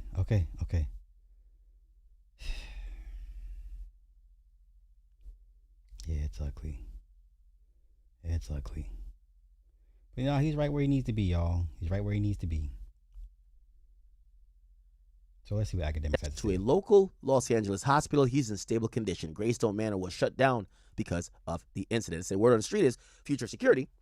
Roscoe was attacked by the LA-based gang in the 60s for a debt Future owes. It appears they were trying to get to Future, but attacked a security guard, according to source. Future owes Rolling 60s money, and the nightclub security got Future and Sierra out in time before the 60s reached to them, but we're told Roscoe is still hospitalized. If you were there and witnessed the chaos, the cops were everywhere, from helicopters to patrol in the parking lot. We're told the ambulance rushed Roscoe to the hospital. Meanwhile, it was work as usual for Sierra. The Body Party singer performed on Jimmy Kimmel Live Tuesday and sat down with Chelsea Handler. She admitted to Handler that she performs those sexy moves. Okay. Interesting, y'all. Wow. So they committed violence against him and his associates in security for failing to show respect and pay money. In or around, so it looked like that was a debt for an unpaid show, right? In or around 2014, a few days after Henley and his associates stomped out NBC, which is Future. So damn, Future was a victim.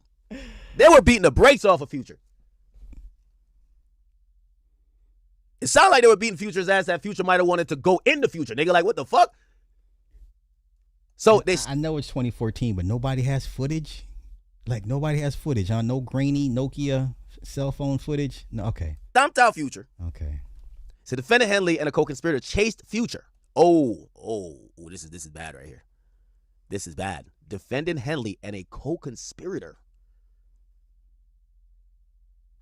chased Future through the Los Angeles International Airport in an attempt to further intimidate and collect money from Future. Now, this is bad, chat. This is incredibly bad. Okay. Yeah, Big U, he never come home. He's done. He's done. Dun dun dun. Dunzo. Dun dada. Dun dada. All right, let me go here. One last. Ooh, this story here. This is bad. It's bad for different reasons, but let me go here, y'all. Let's go here. Y'all have heard the story that's going around the internet. Jeezy Pete's. This is terrible.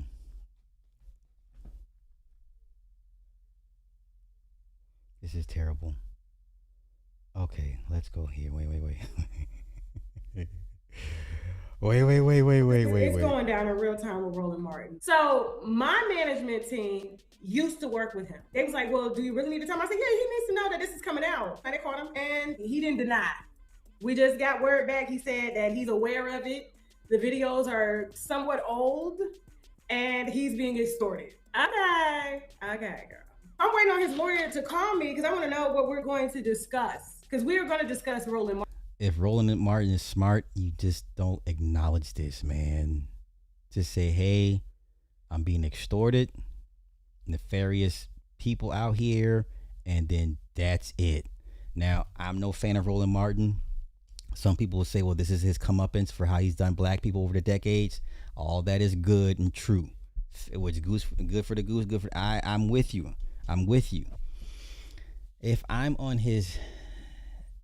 a fixer or I'm on his PR team, now if I'm a fixer, you go get the person that's extorting him, you make them go away. But anywho, if I'm on his PR team, spin team, I would say, hey, there's rumors of being, I'm a victim of blackmail and extortion. There's nefarious, make it political.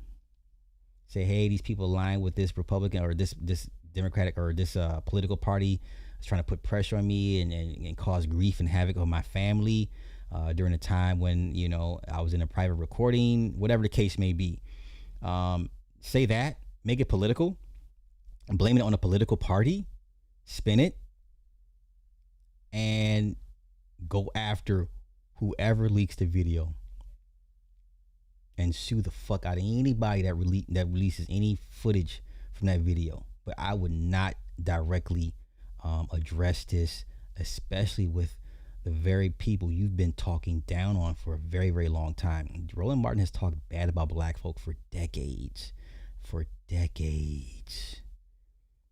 And if I'm on that PR team, I'm like, listen, you just say, hey, you being extorted, you being blackmailed, harassed by people aligned with a certain political faction, and that, this causing distress to you and your family. This was during a time when you were, under the guise of, just consensuality and being free and, and whatever, but you won't stand for it, and legal action will follow, whatever, and leave it at that. That's what I would tell him to do. Let's continue.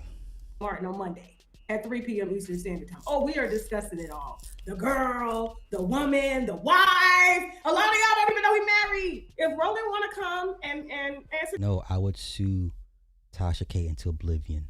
I would call whatever political favor I had left and put all types of pressure on this woman, whoever employs her, whatever company she's aligned with. I would bring the hammer of God upon this woman as another lesson. Be like, okay, you saw what happened to the last person that wanted to leak this footage of me out. Do you understand? That's what I would do. But come on. To these questions, absolutely, we can have Roland Martin on. We can. And then he's Why? probably going to do an interview and then go play victim like how Amanda Seales is playing victim. Like, she didn't know who Tasha K was. Girl, bye. Okay, so let's get well, this is how it started. Wait, where's it at? Okay. So it's absolutely insane that I just received stills from a video allegedly showing Roland Martin inside a woman's home, not his wife's, laid out on her bed, appearing to be pegged. Now, what does that mean? See, now, if he's laid out, that's not a pegging position. I would think he would be butt in the air or him being on his knees or something. So because he's laid out, listen to the words, y'all. Said he's laid out on her bed. Okay, if you're laid out in the bed, what is that? That's not a pegging position. That's not a pegging. That's why if I'm Roland Martin, I would sue this woman into oblivion. I will call whatever political pundits and favors I have to bring so much pressure on anybody that does business with this woman. I would sue her into oblivion. That's what I would do. Appearing to be, that's not a pegging position, y'all. Some of y'all, let's not be stupid. You know what a pegging position is? This is not it. Okay? I'm not caping for the guy. I'm just like, I like shit being fair and balanced. Okay? But let's continue. The fact that cameras are set up in the room, the fact that he allegedly sent her pictures of himself in a G-string, this is only the beginning. I wish I could unsee this, but I thought y'all said this man was gay forever.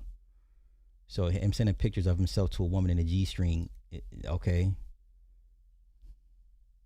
Is that, I thought y'all said he was bisexual or he was in a bearded relationship, bearded marriage. His wife was his beard, whatever the case may be. Fine. Okay, let me see what else. Wait.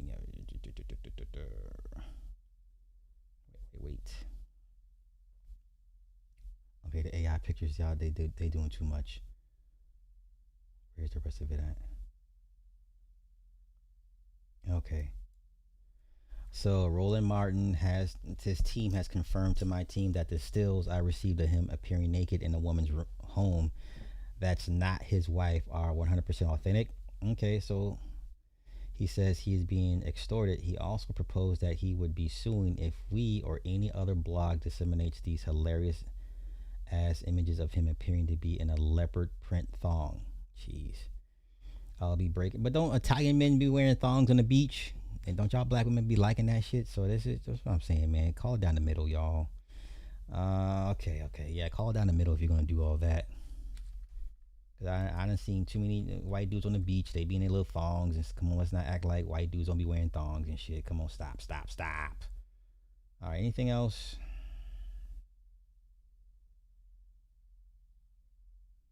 Oh shit, yeah, Game of Thrones. I gotta go watch Game of Thrones. Yeah, y'all.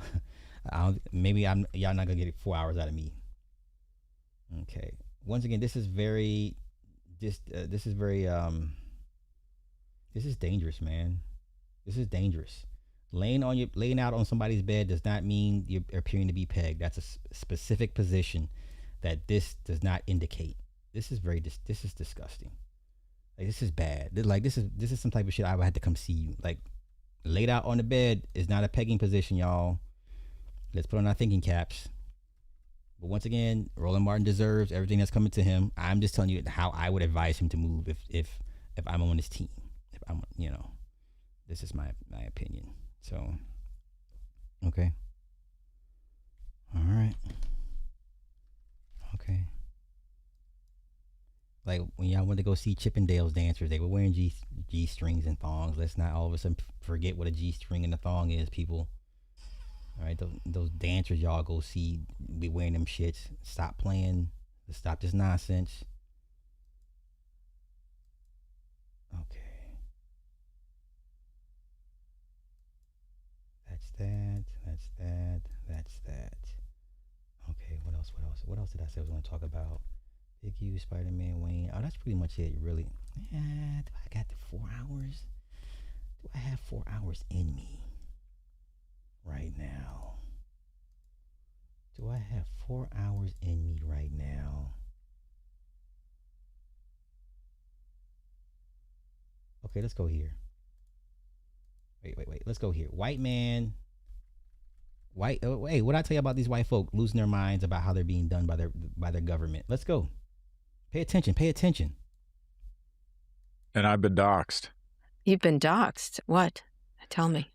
So I don't know if you've heard, but Mayor Mamdani has decided to release a list of the 950,000 residences with addresses and names that might be eligible for his pied-à-terre tax. I came out in favor of this tax.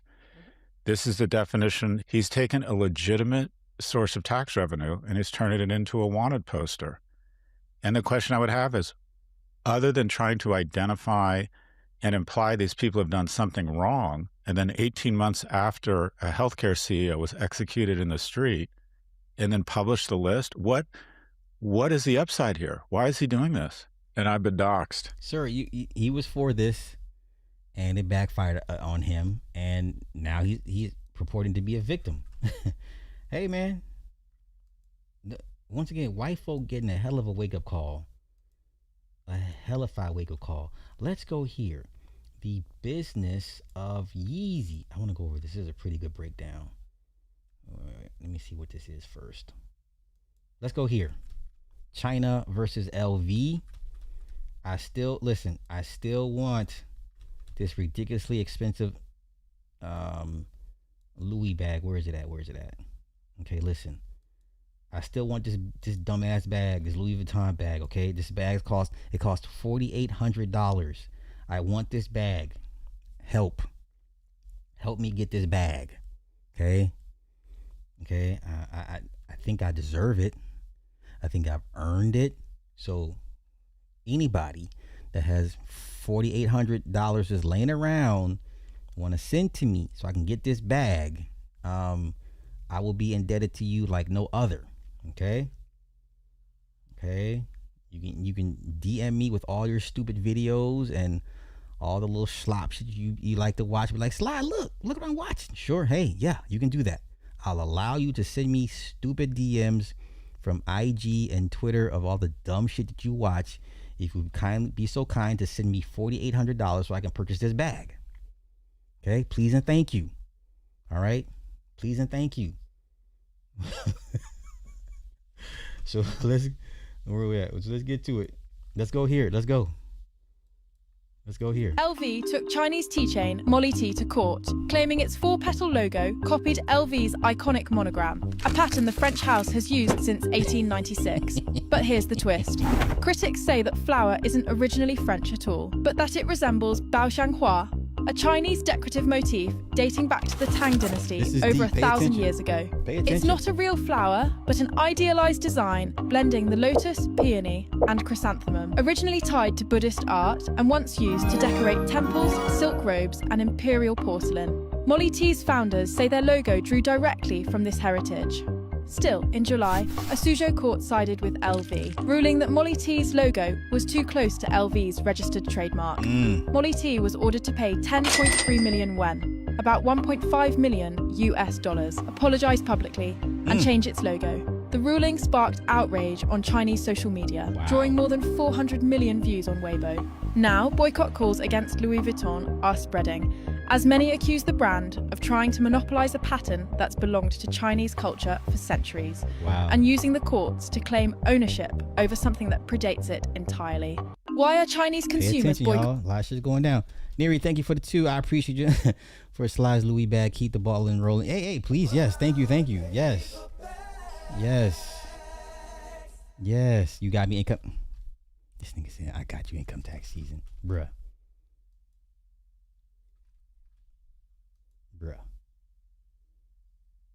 Okay. Let's see what. Okay, the business of Yeezy. Let's go here. This is pretty interesting. All right, you ready? Okay.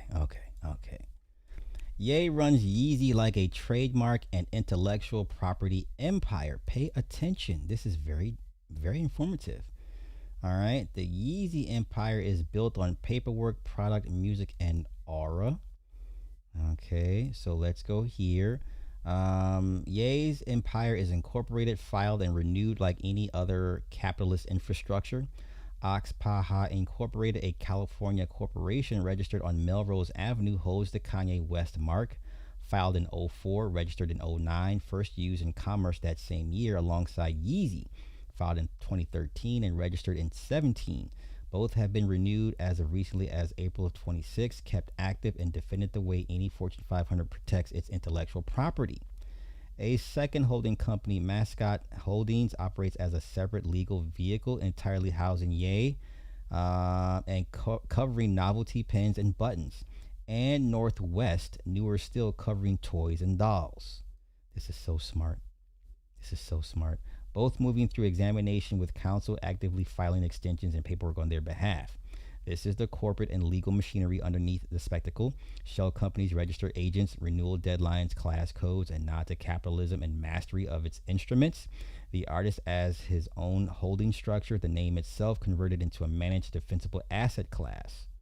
Okay? So let's take a look. Current owner, Mascot Holdings. This is the address. Entity Corporation, California. For all the people that talk shit about California, everybody's leaving. Yeah, well, Ye's still here. So he's still here. Let's continue. All right, this is the Yeezy trademark. Registration number, serial number. Let's see. Okay, let's continue.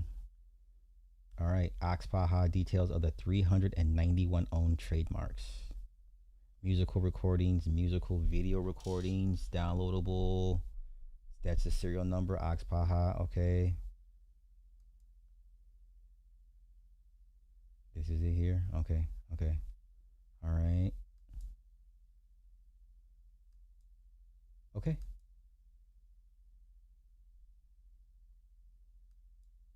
Okay.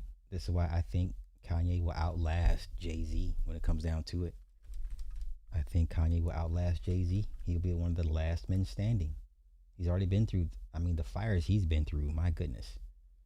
Okay, let's see what else we got.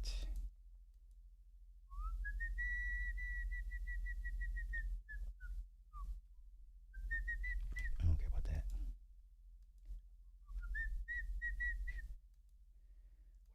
What is this? Oh, Travis Scott got some merch coming out. Do you care? Will you cop? Travis Scott just dropped the Odyssey shoes and other merch. All right, the Cactus Jack collection for the Odyssey. Capsule includes 2 t-shirts, a long sleeve, and a tote bag with 2 of the pieces carrying IMAX marks, and is only available for a week. Travis also designed 2 Nike shoes with the film that only the cast and crew are getting, both using deep wind pony hair inspired by the plume on Odysseus's helmet and spinal detailing taken from Agamemnon's helmet. Oh, that sounds dope. The drop lines open up with a short film Travis directed for When I'm Home, which soundtracks the end credits of the movie. I'm so happy for this dude. He's playing the game the right way. Cactus Jack, Odyssey, Nike Moon shoe cast. This is for the cast and crew. This is so dope. I love this. I'm sorry. There's a spinal column from Agamemnon's armor. That's so dope. I can't. How can you be mad at this? $75 for this. How can you be mad? I'm happy for this dude. There's a tote bag. Defy the Gods. $75. I'm happy for this dude, man. I'm loving it. And no hating here, man. I'm here for it. I love to see stuff like this. Okay.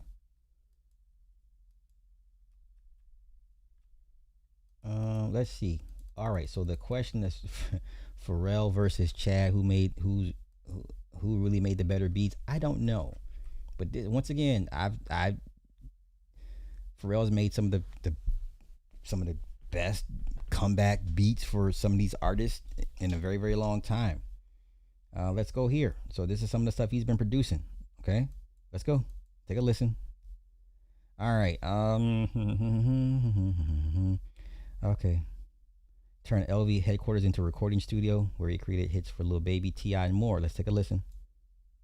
Pharrell produced both Let 'Em Know and Mr. Him from Kill the King. T.I.'s reported final studio album, Let 'Em Know, gave T.I. his first top 40 hit in more than a decade, proving the duo can still make major records together in their 50s.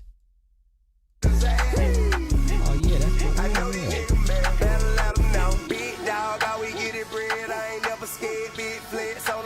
It's Chad. I've been saying they both can make awesome beats by themselves, but Pharrell's been doing this shit for the last 10 years with no help. So what are we talking about? Let's continue.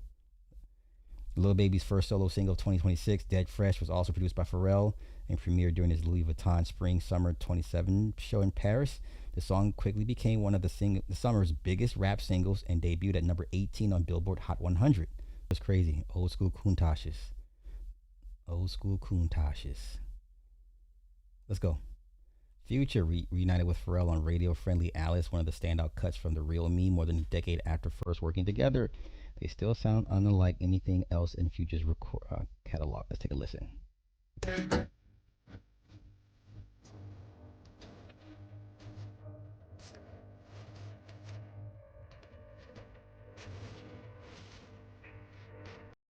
Okay.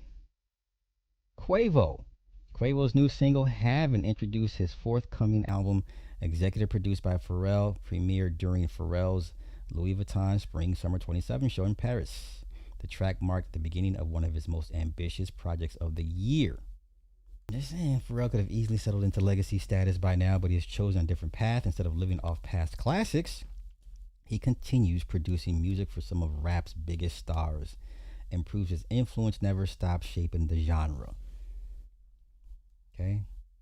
For me, it's not about Chad versus Pharrell, but some of the biggest hits in the last 10 years, man, it's been Pharrell. Some of the biggest monster mainstream hits has been Pharrell. Say what you want. Say what you want. All right. Do we care about Nancy Grace and I don't care about fucking Brandon Tatum. What's this? Oh, this is funny. This is good.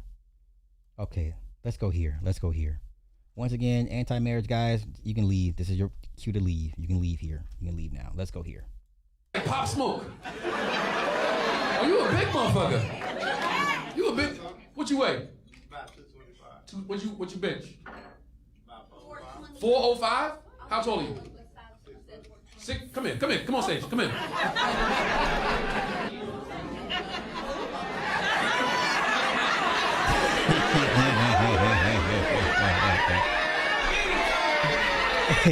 Hey, Nikki Blanco, thank you for the 10 on the Cash App. Thank you, my dear. All right, I'm like 48. I mean, let me see how far down, how much right. Okay, this is 10, so I'm down $4,790. $4,790 for my Louis bag. Please help me get my Louis bag. Please. It's a must. Let's continue. Let's arm wrestle, nigga. Let's arm wrestle. $100 arm wrestle. $100 arm wrestle. And you better be that. Who are you? That's you. Come here, girlfriend. Come here, girlfriend. That's okay. You ain't gotta tell jokes, motherfucker. It's like, come here. I've been drinking, bitch. You ain't going on after me. So quick. Okay, you beat each other. You gonna arm wrestle. You beat it. Come on, put your elbow. I better let him win. He's gonna win. Okay. Wait. Hold up.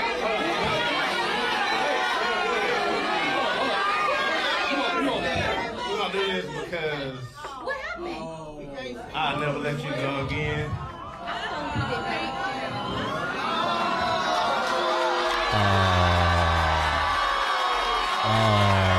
No. She gonna take half of his $35 an hour. Oh, don't do it, bro. She gonna take half of your $30 an hour. Don't do it, bro. She gonna take your what you guys driving these days? She gonna take your 4Runner, bro. Don't do it. She gonna take your 4Runner, bro. Don't do it. Bro, she gonna take your Hellcat. Don't do it. She gonna take your Hellcat. Wait. We didn't hear your response. She gonna take your Hellcat, son. I want to cry, but this is my best friend, and I'm over here all giggly and drunk and shit. No, you guys crazy. I like me, Okay. She gonna take his Hellcat and half of his $30 an hour. Let y'all tell it. You already a husband. You like, all right, we done. Come on now. What's your name? That was beautiful. She gonna take his Hellcat, y'all. She gonna take his Hellcat. That was beautiful. Ooh. Let's go here. When it's time to hang it up. Venus and Serena. When it's time to hang it up. Venus Williams is 0-9. 0-9 this year. Look, stop giving her wild cards. Venus is an icon. It's time to stop giving her wild cards. She's been doing this for 2 years, and I don't think she's won a singles match. It's getting sad to watch. When are they going to stop giving her wild cards that should be going to young Americans? What's wrong with these tournaments? Because she brings bodies to these tournaments. These wild card spots are vital for some young players who's paying all from their pockets. Each possible dollar and each possible point means the world to them. Great player in her day, but it's beyond time she retired. Age has caught up. Is that right? Is that right? Watching her play is like watching paint dry. Okay. This one's caping.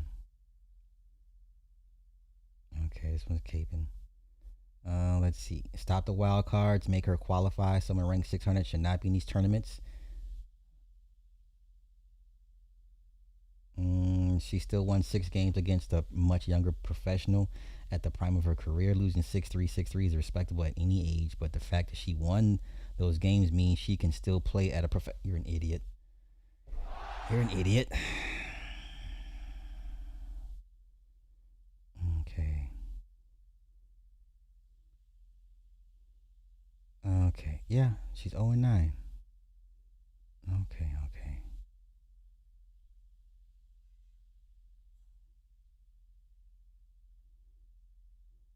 Let's see. Why does Venus still continue to play tennis? I can answer that for anyone wondering. Since year 2020 to current month 2026, Venus Williams has a record of 8 wins, 42 losses. Wow. Lacoste pays good money. Venus Williams has 7 Grand Slam titles. We don't care. She continues to get a wild card, taking up a possible wild card to someone else who can win a match. Answered the question: would you be a customer service associate or work behind a desk below $90K a year to play tennis for Lacoste to pay you millions per year? It's not hard to understand why. I said because she put butts in seats. Okay, but the casual fan, or not casual fan, but hardcore fans don't want this, and I'm with them. Make her play a qualifier, win a qualifier tournament, and then do it that way. But I don't think they should keep getting wild cards. This is my opinion. Okay, what is this? I got an hour and a half. Oh my god, I don't think I'm gonna be able to give y'all 4 hours, y'all, because I'm ready to go. Let's go here. 30 songs. Michael sent me back home to mix Remember the Time, do the remix, because he wanted the sound of my studio. Michael called us like 12 hours after getting there and said, y'all got to come back. Sony put the doggone commercial on the TV. They told him, you got 12 days to mix this album and master it. John Marie, he called me out of the blue and said, T, I made a mistake. You may fire me for this. I recorded Dangerous without the Dolby SRs. Without Dolby SRs on, you're going to get a hiss. Like... When I got there, I said, so what we gonna do? He said, I can record it over, but I gotta reline the tape. That takes about an hour, just relining 24 channels. That would take a long time. He said, I think I got a solution. They put it in Dolby C, and this is what we got out of it. If you hear the drums, it feels like it's suction. Hear how it's gated? And then, when the bass come in, boom. And what that did, it got us a Recording Academy Award. Thank you, John Marie Horvat. That was the best mistake you've ever made. So we only... Okay, I love these stories. I wish Teddy Riley would put on a master class and do this and like make a little mini tour out of it. Just go around to different cities talking about his production process, what it takes to go into, you know what I'm saying? These old regalic stories, like, man. Okay. That was cool. Let's continue. Yeah, I ain't got 4 hours, y'all. Y'all gonna get 3 hours and we gonna leave it at that, okay? Fair enough? 3 hours? Because, no, I just don't. I don't care about Nolan Wells. I'm over that. What is this? Washing. Why is this up here? What happened here? Oh, that's old. Okay, covered that already. Hold on, y'all. Hold on. What is this? Nope. Okay, that's old. Get rid of that. Oh, let's go here. Heat 2, y'all. Heat 2.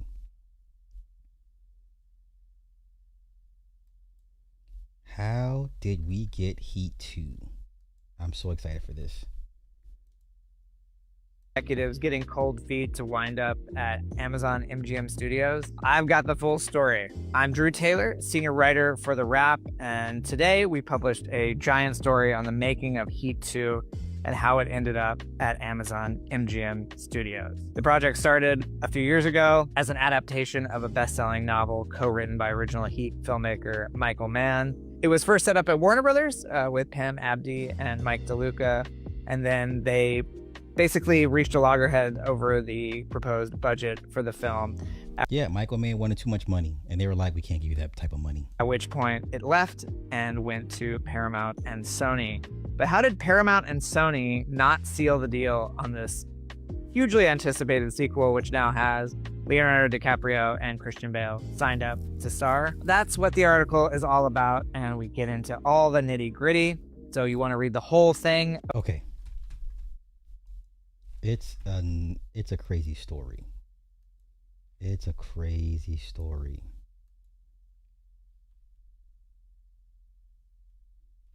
So here's how it went down. Okay.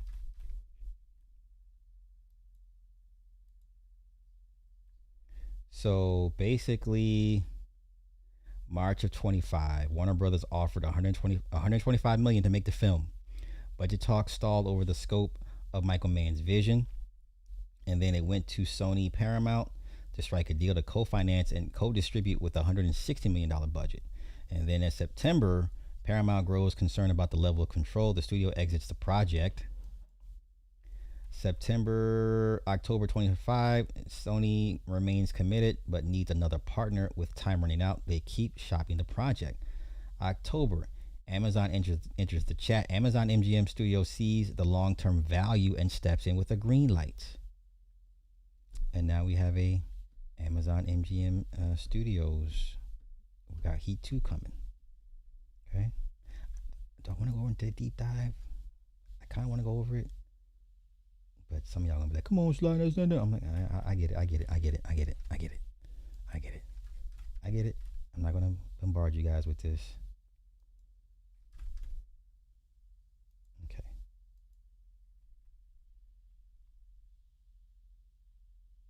Oh, do we have family fatigue? Whew, buddy. Ciao.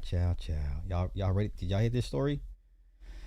Michigan officials say Christopher Carroll Kowitz took out his wife and their 6 children before setting multiple fires inside the Grand Haven home. And oh, this is horrible. Why would he do this? Look at this. This is how the photos be looking in headlines when a white man takes out his entire family. Oh, it's not funny, but it's funny. It's not funny, but it's funny. Oh no. Why they do this? Black man who take out his family, white man who killed his. Why are we like this? Why? Look at this. This is crazy. A white man's face when you're planning when you apologizing, but he already planned.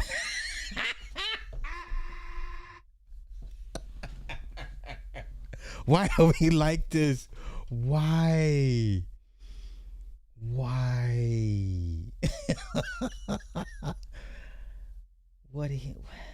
sir? Why?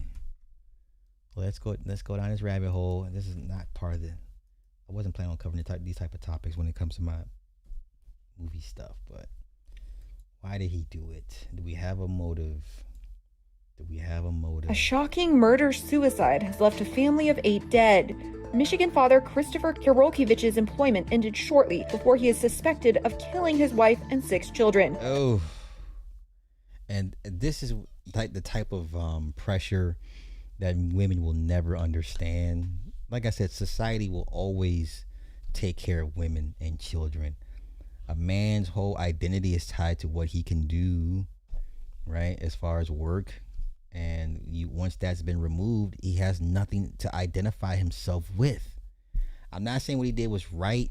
He should have leaned on his wife and said, hey, okay, we're going through a rough patch. We're going to figure out if we need to downsize or whatever. And then he's got the pressure of the kids and costs. And I'm not excusing what he did, but this is a type of pressure that I just don't think women could ever understand, because once again, you can go down to DCHS and health and wealth services and get food stamps and WIC and emergency housing and all that. Men cannot do this. But let's continue. The American Heart Association confirmed in a statement to Oxygen.com that Christopher served as the National Vice President of Sales and Marketing from September 2023 to July 2026. This month, however, the organization said, quote, his employment ended.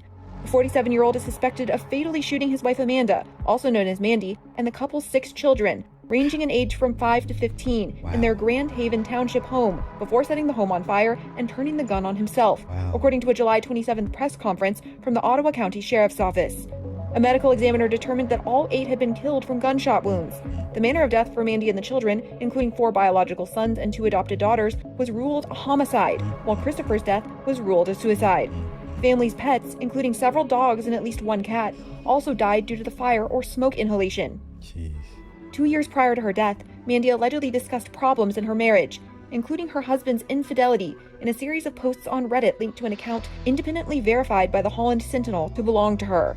In one post, under the username MandyK1179, the Michigan native allegedly talked about meeting her husband while she was working as an intern.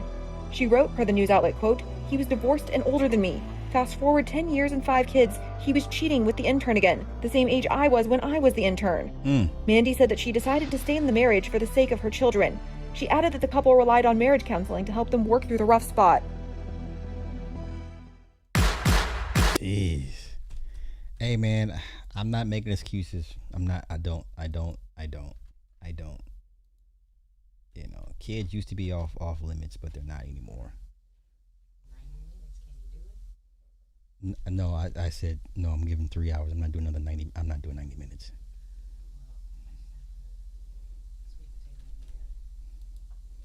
Oh, that's cool. I'm about to end this and then start some laundry and.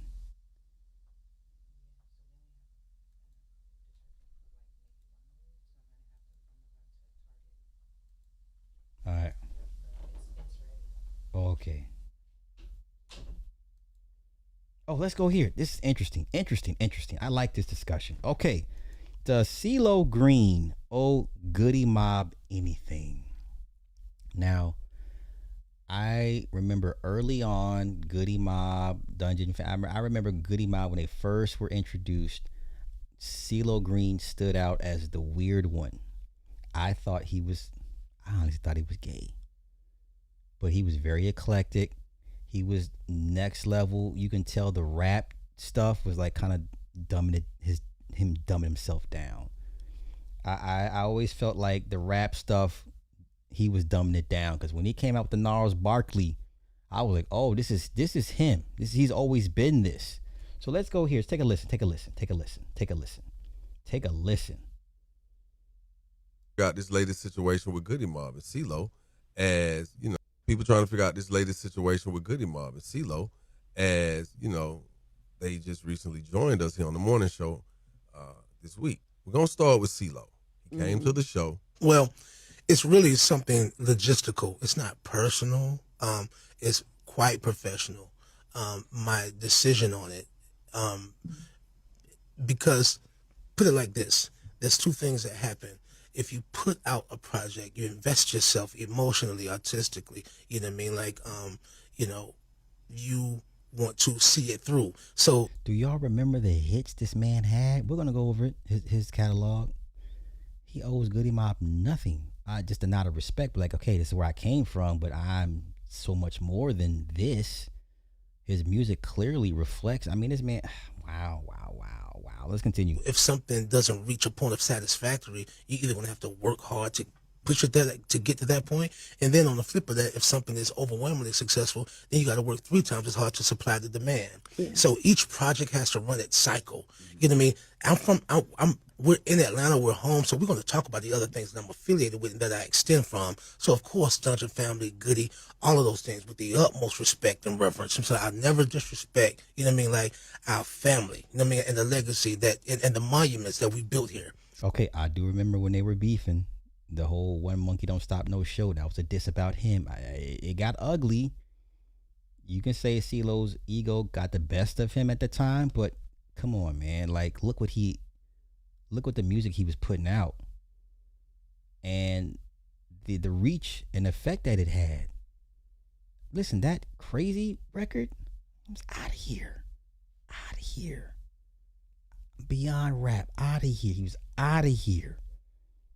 You know what I mean? But, you know, just for going forward, you know, it's just a focus, you know what I mean? And I won't even be as definitive as I was on the last couple of occasions where I was just like, no, not doing it. And so like, because truthfully, I don't know. And so like, whatever God may move me to do. The Goody Mob came. Wow. I don't think people really understand right now. And then, you know, most casual mainstream fans don't know who the fuck Goody Mob was, y'all. Is that fair to say? Is that fair to say? Is that fair to say that most casual CeeLo Green fans never heard what's a Goody Mob? What is that? And if you go back and listen to those Goody Mob records and watch the videos and watch the interviews, he was always different. And you couldn't pinpoint what it was, but you're like, he's not like the rest of them. It's like Electric Company. One of these things is all the same, one of these things is not. He was definitely not on their wavelength, man. He was somewhere else. And shit, man, let's just do the album sales by itself.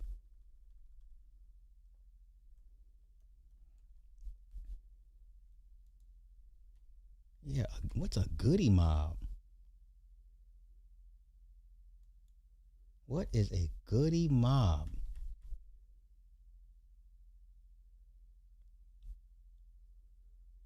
The Lady Killer, that one did 1.1. Has a Goody Mob album ever even gone gold? I don't think they should even win gold. Okay, so let's do Gnarls Barkley.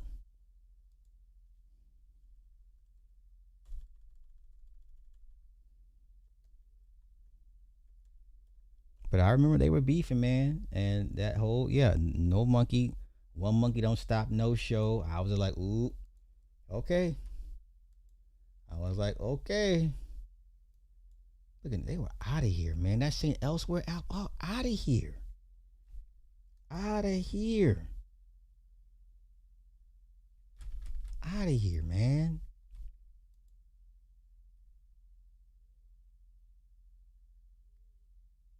Two times platinum.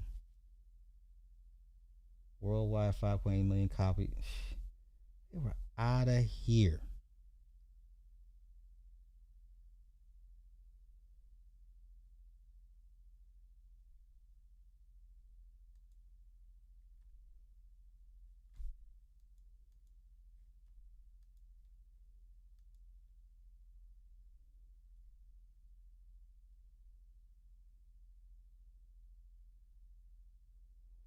Damn, I still forgot about Danger Mouse and Gorillas. Jeezy Peach.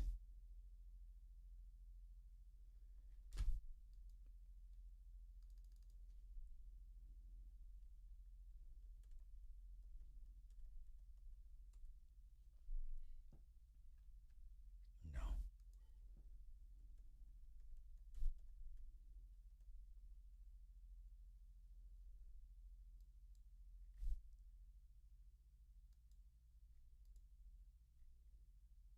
Let's do single.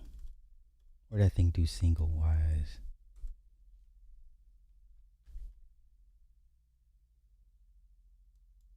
That thing was 8 times platinum. That thing was 8 times platinum. He was out of here. 8 times platinum. Out of here. My favorite performance is when he performed as Darth Vader. Oh my God, that was epic. That was so epic. That's when they were like when he did the Darth Vader performance, it was over. Yeah, with Danger Mouse.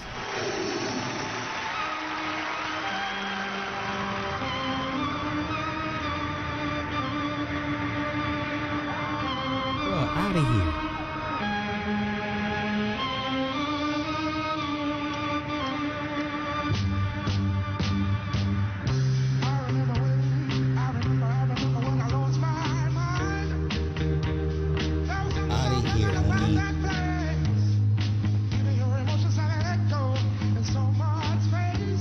Out of here.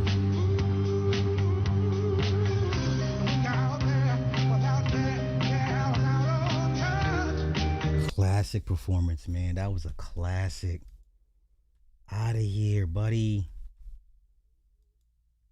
I want to see it in yeah, okay, the quality is not that great. But he was out of here.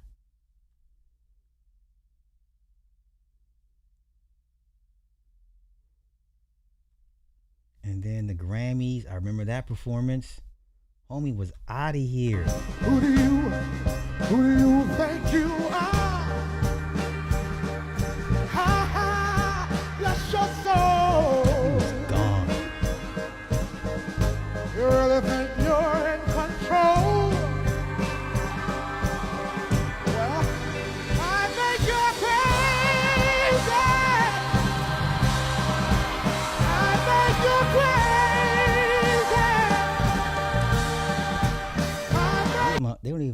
They don't even do anything like this anymore, man. I mean, the amount of creativity, the amount of pop culture awareness at the time, these artists aren't doing this shit anymore.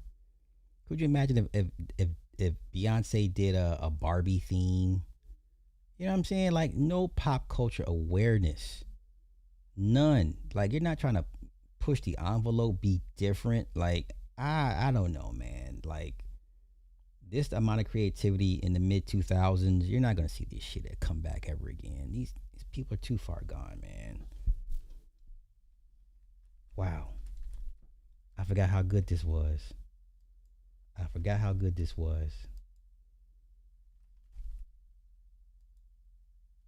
Damn. Oh, those are classic performances. Classic. Man, listen, man, if you weren't in the loop, exactly, like everybody was in the loop. That's the thing. Like, everybody was aware. Everybody understood what was moving the drums and pushing the moving the needle forward. And it's like none of these cats have that wherewithal. It's like, are you guys even reading the room? Do you see what's going on? And sad.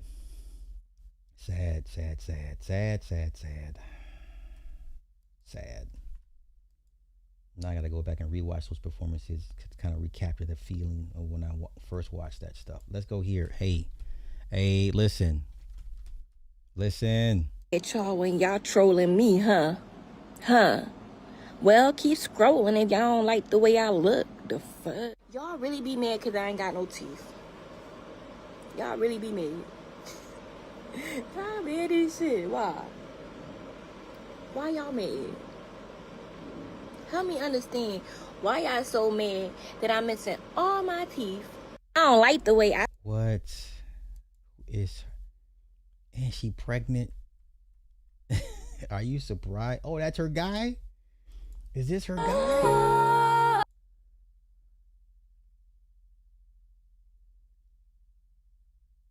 Oh, okay. She ain't got no teeth, y'all. But hey, you didn't think somebody's not gonna lay down with her? Wow. I cannot. How can you be mad? How can you be mad? I just want to know what happened with the teeth. To prove everything. That's all. She's cute as a button. I just want to know what happened with the teeth. That's all. But she's cute.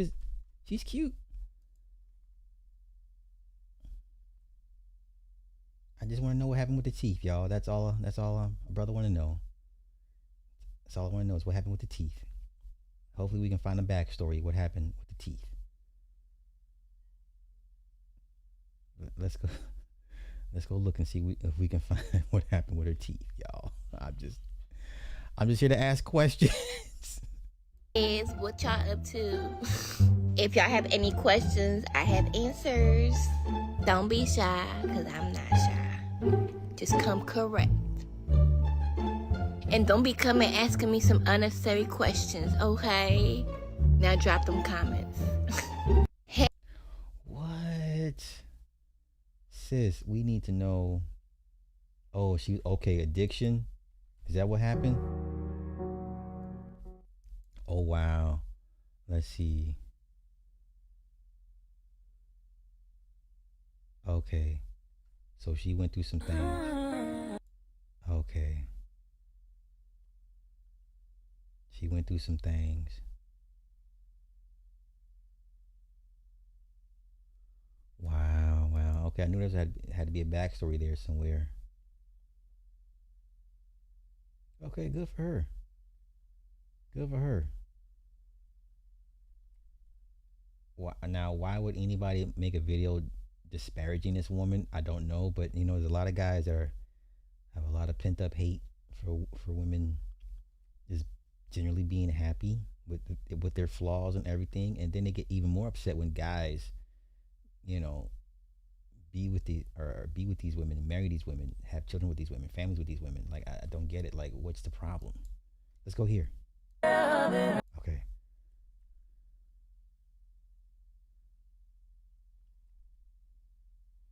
Okay. So she got dentures. Okay. Cool. Listen, I don't know how we got here. I don't know how we got here, y'all, but we are here.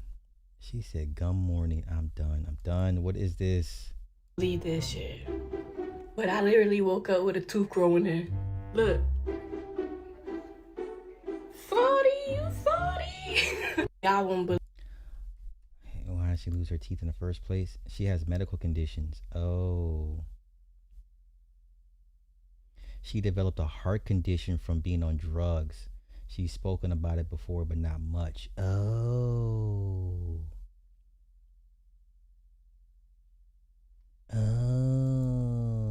That hence the addiction part. Okay.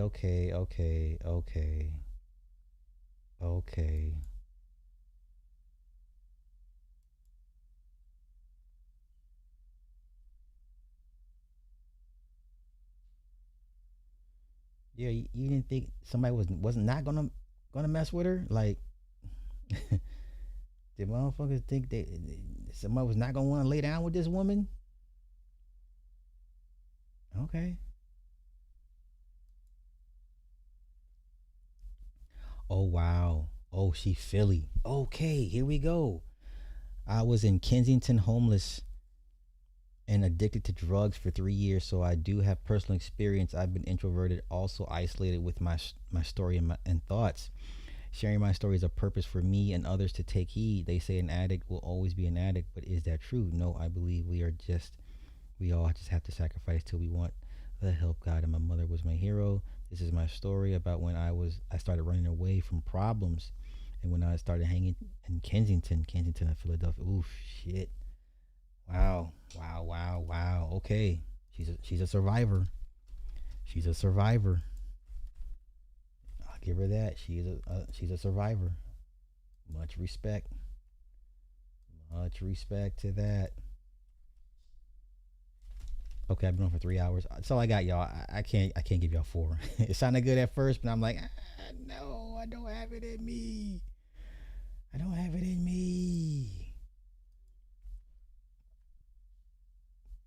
Oh, let's go here. Ah, damn it. It's not gonna let me play it. Nope, not gonna let me play it.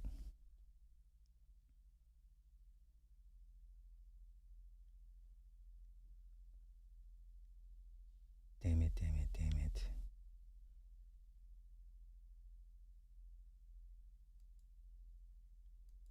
Nope, not gonna let me play it, son of a bitch.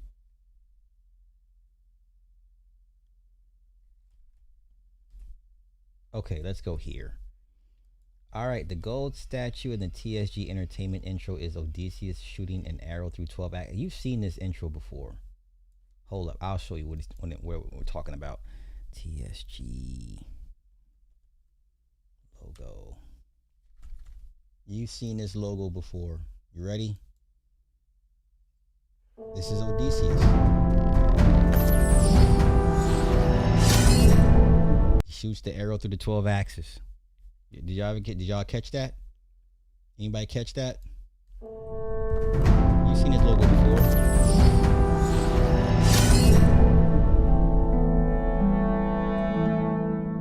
Okay, now the story behind that. All right, the company behind it put $3.3 billion into 140 Fox movies, including Deadpool and Avatar 2, then had to sue Disney to get paid. Okay. Here's the part nobody watching the logo knew. TSG was never a studio. It stands for the Selig Group, a financing vehicle founded by former Dune Entertainment partner Chip Selig, with the majority of the money coming from Magnetar Capital, the hedge fund best known for the 2008 CDO trade that paid off when the housing market collapsed. So in August 23, TSG sued Disney, claiming Fox used nearly every trick in the Hollywood accounting playbook to avoid paying. An audit of just 3 films, including Best Picture winner The Shape of Water, found at least $40 million missing. TSG argued the real total ran into the hundreds of millions, and the shortfall forced it into a worse position on Avatar 2, a film that grossed $2.3 billion. Their lawyer was the same one Scarlett Johansson used against Disney over Black Widow. Case settled in January of 24, terms undisclosed. This is why we say Hollywood is the studios are money laundering. That's why we keep saying that. That's why we've been saying for years it's nothing but money laundering. That's all it is. That's really all it is, y'all. An elaborate money laundering scheme. The movie business. Okay?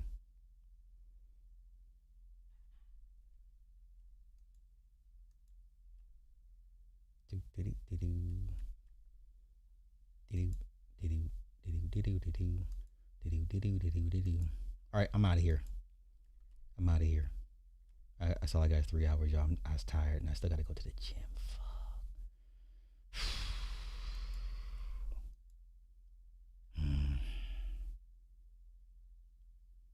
Oh, let's go here. The Salem witch trials. Pay attention. Witch hunts targeted women with financial independence and status. In colonial New England, women from families without male heirs made up 64% of the females prosecuted for witchcraft, 76% of those who were found guilty, and 89% of those who were executed. Oh no. So this is about economic suppression. This is interesting. Okay. When Catherine Harrison's husband passed away, she became the wealthiest woman in Wethersfield, Connecticut. Rather than wallow in her new status as a young widow, she decided to run the farm she'd inherited on her own. She took up ranching and a slew of other hobbies, including brewing ale, spinning yarn, and beekeeping. She traded honey and beeswax for candles. She was by all accounts headstrong, outspoken, and clever. Okay. Urban beekeeping surging in popularity. Okay. But Harrison was a single woman and mother of 3 daughters who, in a notable contrast to today's trad wives, felt she did not need a man. Her independence, wealth, and the fact that she practiced astrology make her hobby seem less like those of a good wife and more like those of a good witch. Unfortunately, Harrison lived in the 17th century when fear and paranoia dominated the New England colonies. It was a time when a woman's refusal to conform to puritanical patriarchal norms made her vulnerable to accusations of witchcraft. In 1668, more than 2 decades before the Salem witch trials kicked off, Harrison was arrested and put on trial for witchcraft. Okay, so she went to the home. Okay, let's go here.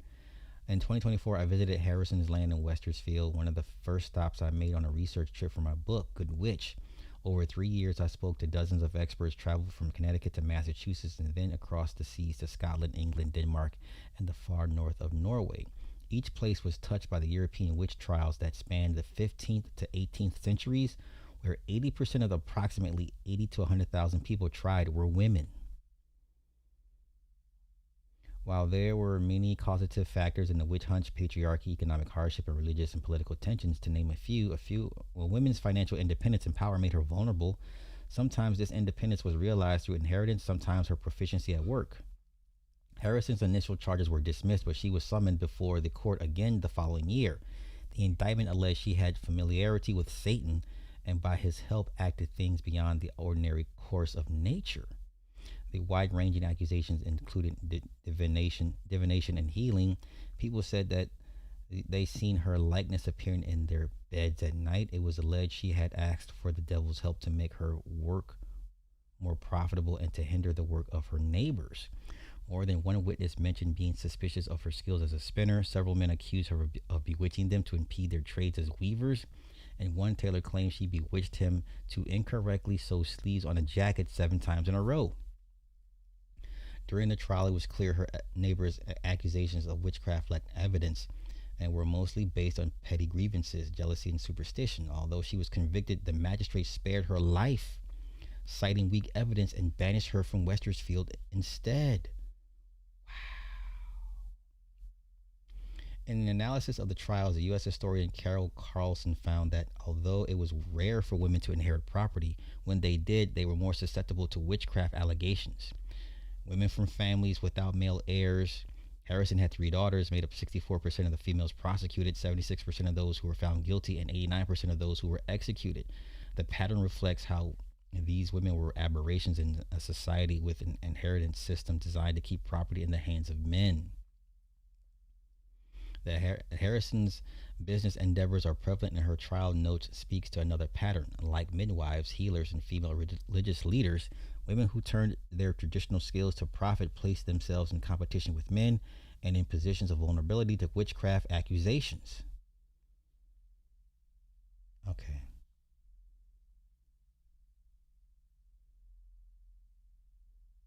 Okay, let's go here. Rather than relying on legal records which painted a one-sided picture, Carter used the casebooks of a medical practitioner and astrologer, Richard Napier, who recorded at least 1,700 incidents of suspected bewitchment from 1597 to 1634. Work in dairying and medicine were naturally prone to spoilage and disease. These ordinary outcomes were viewed as corruption induced by bad magic. Corrupt blood made wounds rankle, and corrupt milk made ill-scented cheese. Across Europe, women's work in medicine would be maligned as witchcraft by institutions like the church and academia. Wise women once enjoyed prominence and reverence in their communities for treating ailments with herbal remedies and prayers, delivering babies, performing minor surgeries, and setting bones. But in 1325, Pope John XXII wrote a letter to Bishop Stephen of Paris warning him that women who were practicing medicine without formal education were in fact practicing witchcraft, and asking him to forbid them from doing so. In the centuries that followed, regulations concerning who could legitimately study and practice medicine were tightened further. Since women were barred from academic institutions, they were effectively barred from the medical profession too, which is the irony is the majority of people in the med are women. But okay, interesting. Okay. Let's go. Eventually, the marginalization and attacks on female healers would culminate in witchcraft prosecutions, like in Scotland, when the healer Agnes Sampson, another widow, was put on trial by King James VI in the North Berwick witch trials of 1590. She was accused of participating in a gathering of witches with the devil, where it was alleged they had cast spells to raise storms and sink the ships of King James as he sailed home from Norway with his new bride, Princess Anne. Oh, that's Anne Boleyn, right? James ordered that Samson be tortured, and under immense duress, she confessed. Of the 53 offenses she was indicted with, over half focused on her practice as a healer. Wow. Historically, it's been dangerous for women to reach for financial independence and status. While modern witchcraft, from tarot cards to astrology, has surfaced in the zeitgeist as a dreamy symbol of female intuition and girlhood, there is still risk and violence implicit in the label. Women aren't being burnt at the stake anymore, but as we saw in June, on the billboards across Melbourne depicting Victorian Premier Jacinta Allen in a black pointed hat, when people want to take a woman's power away, they'll still call her a witch. And on that note, we out. Thank y'all for coming through. Thank you guys, everybody, for the discourse and the super chats as always. Yes, $4,790 away from my bag. Y'all enjoy the rest of y'all's day.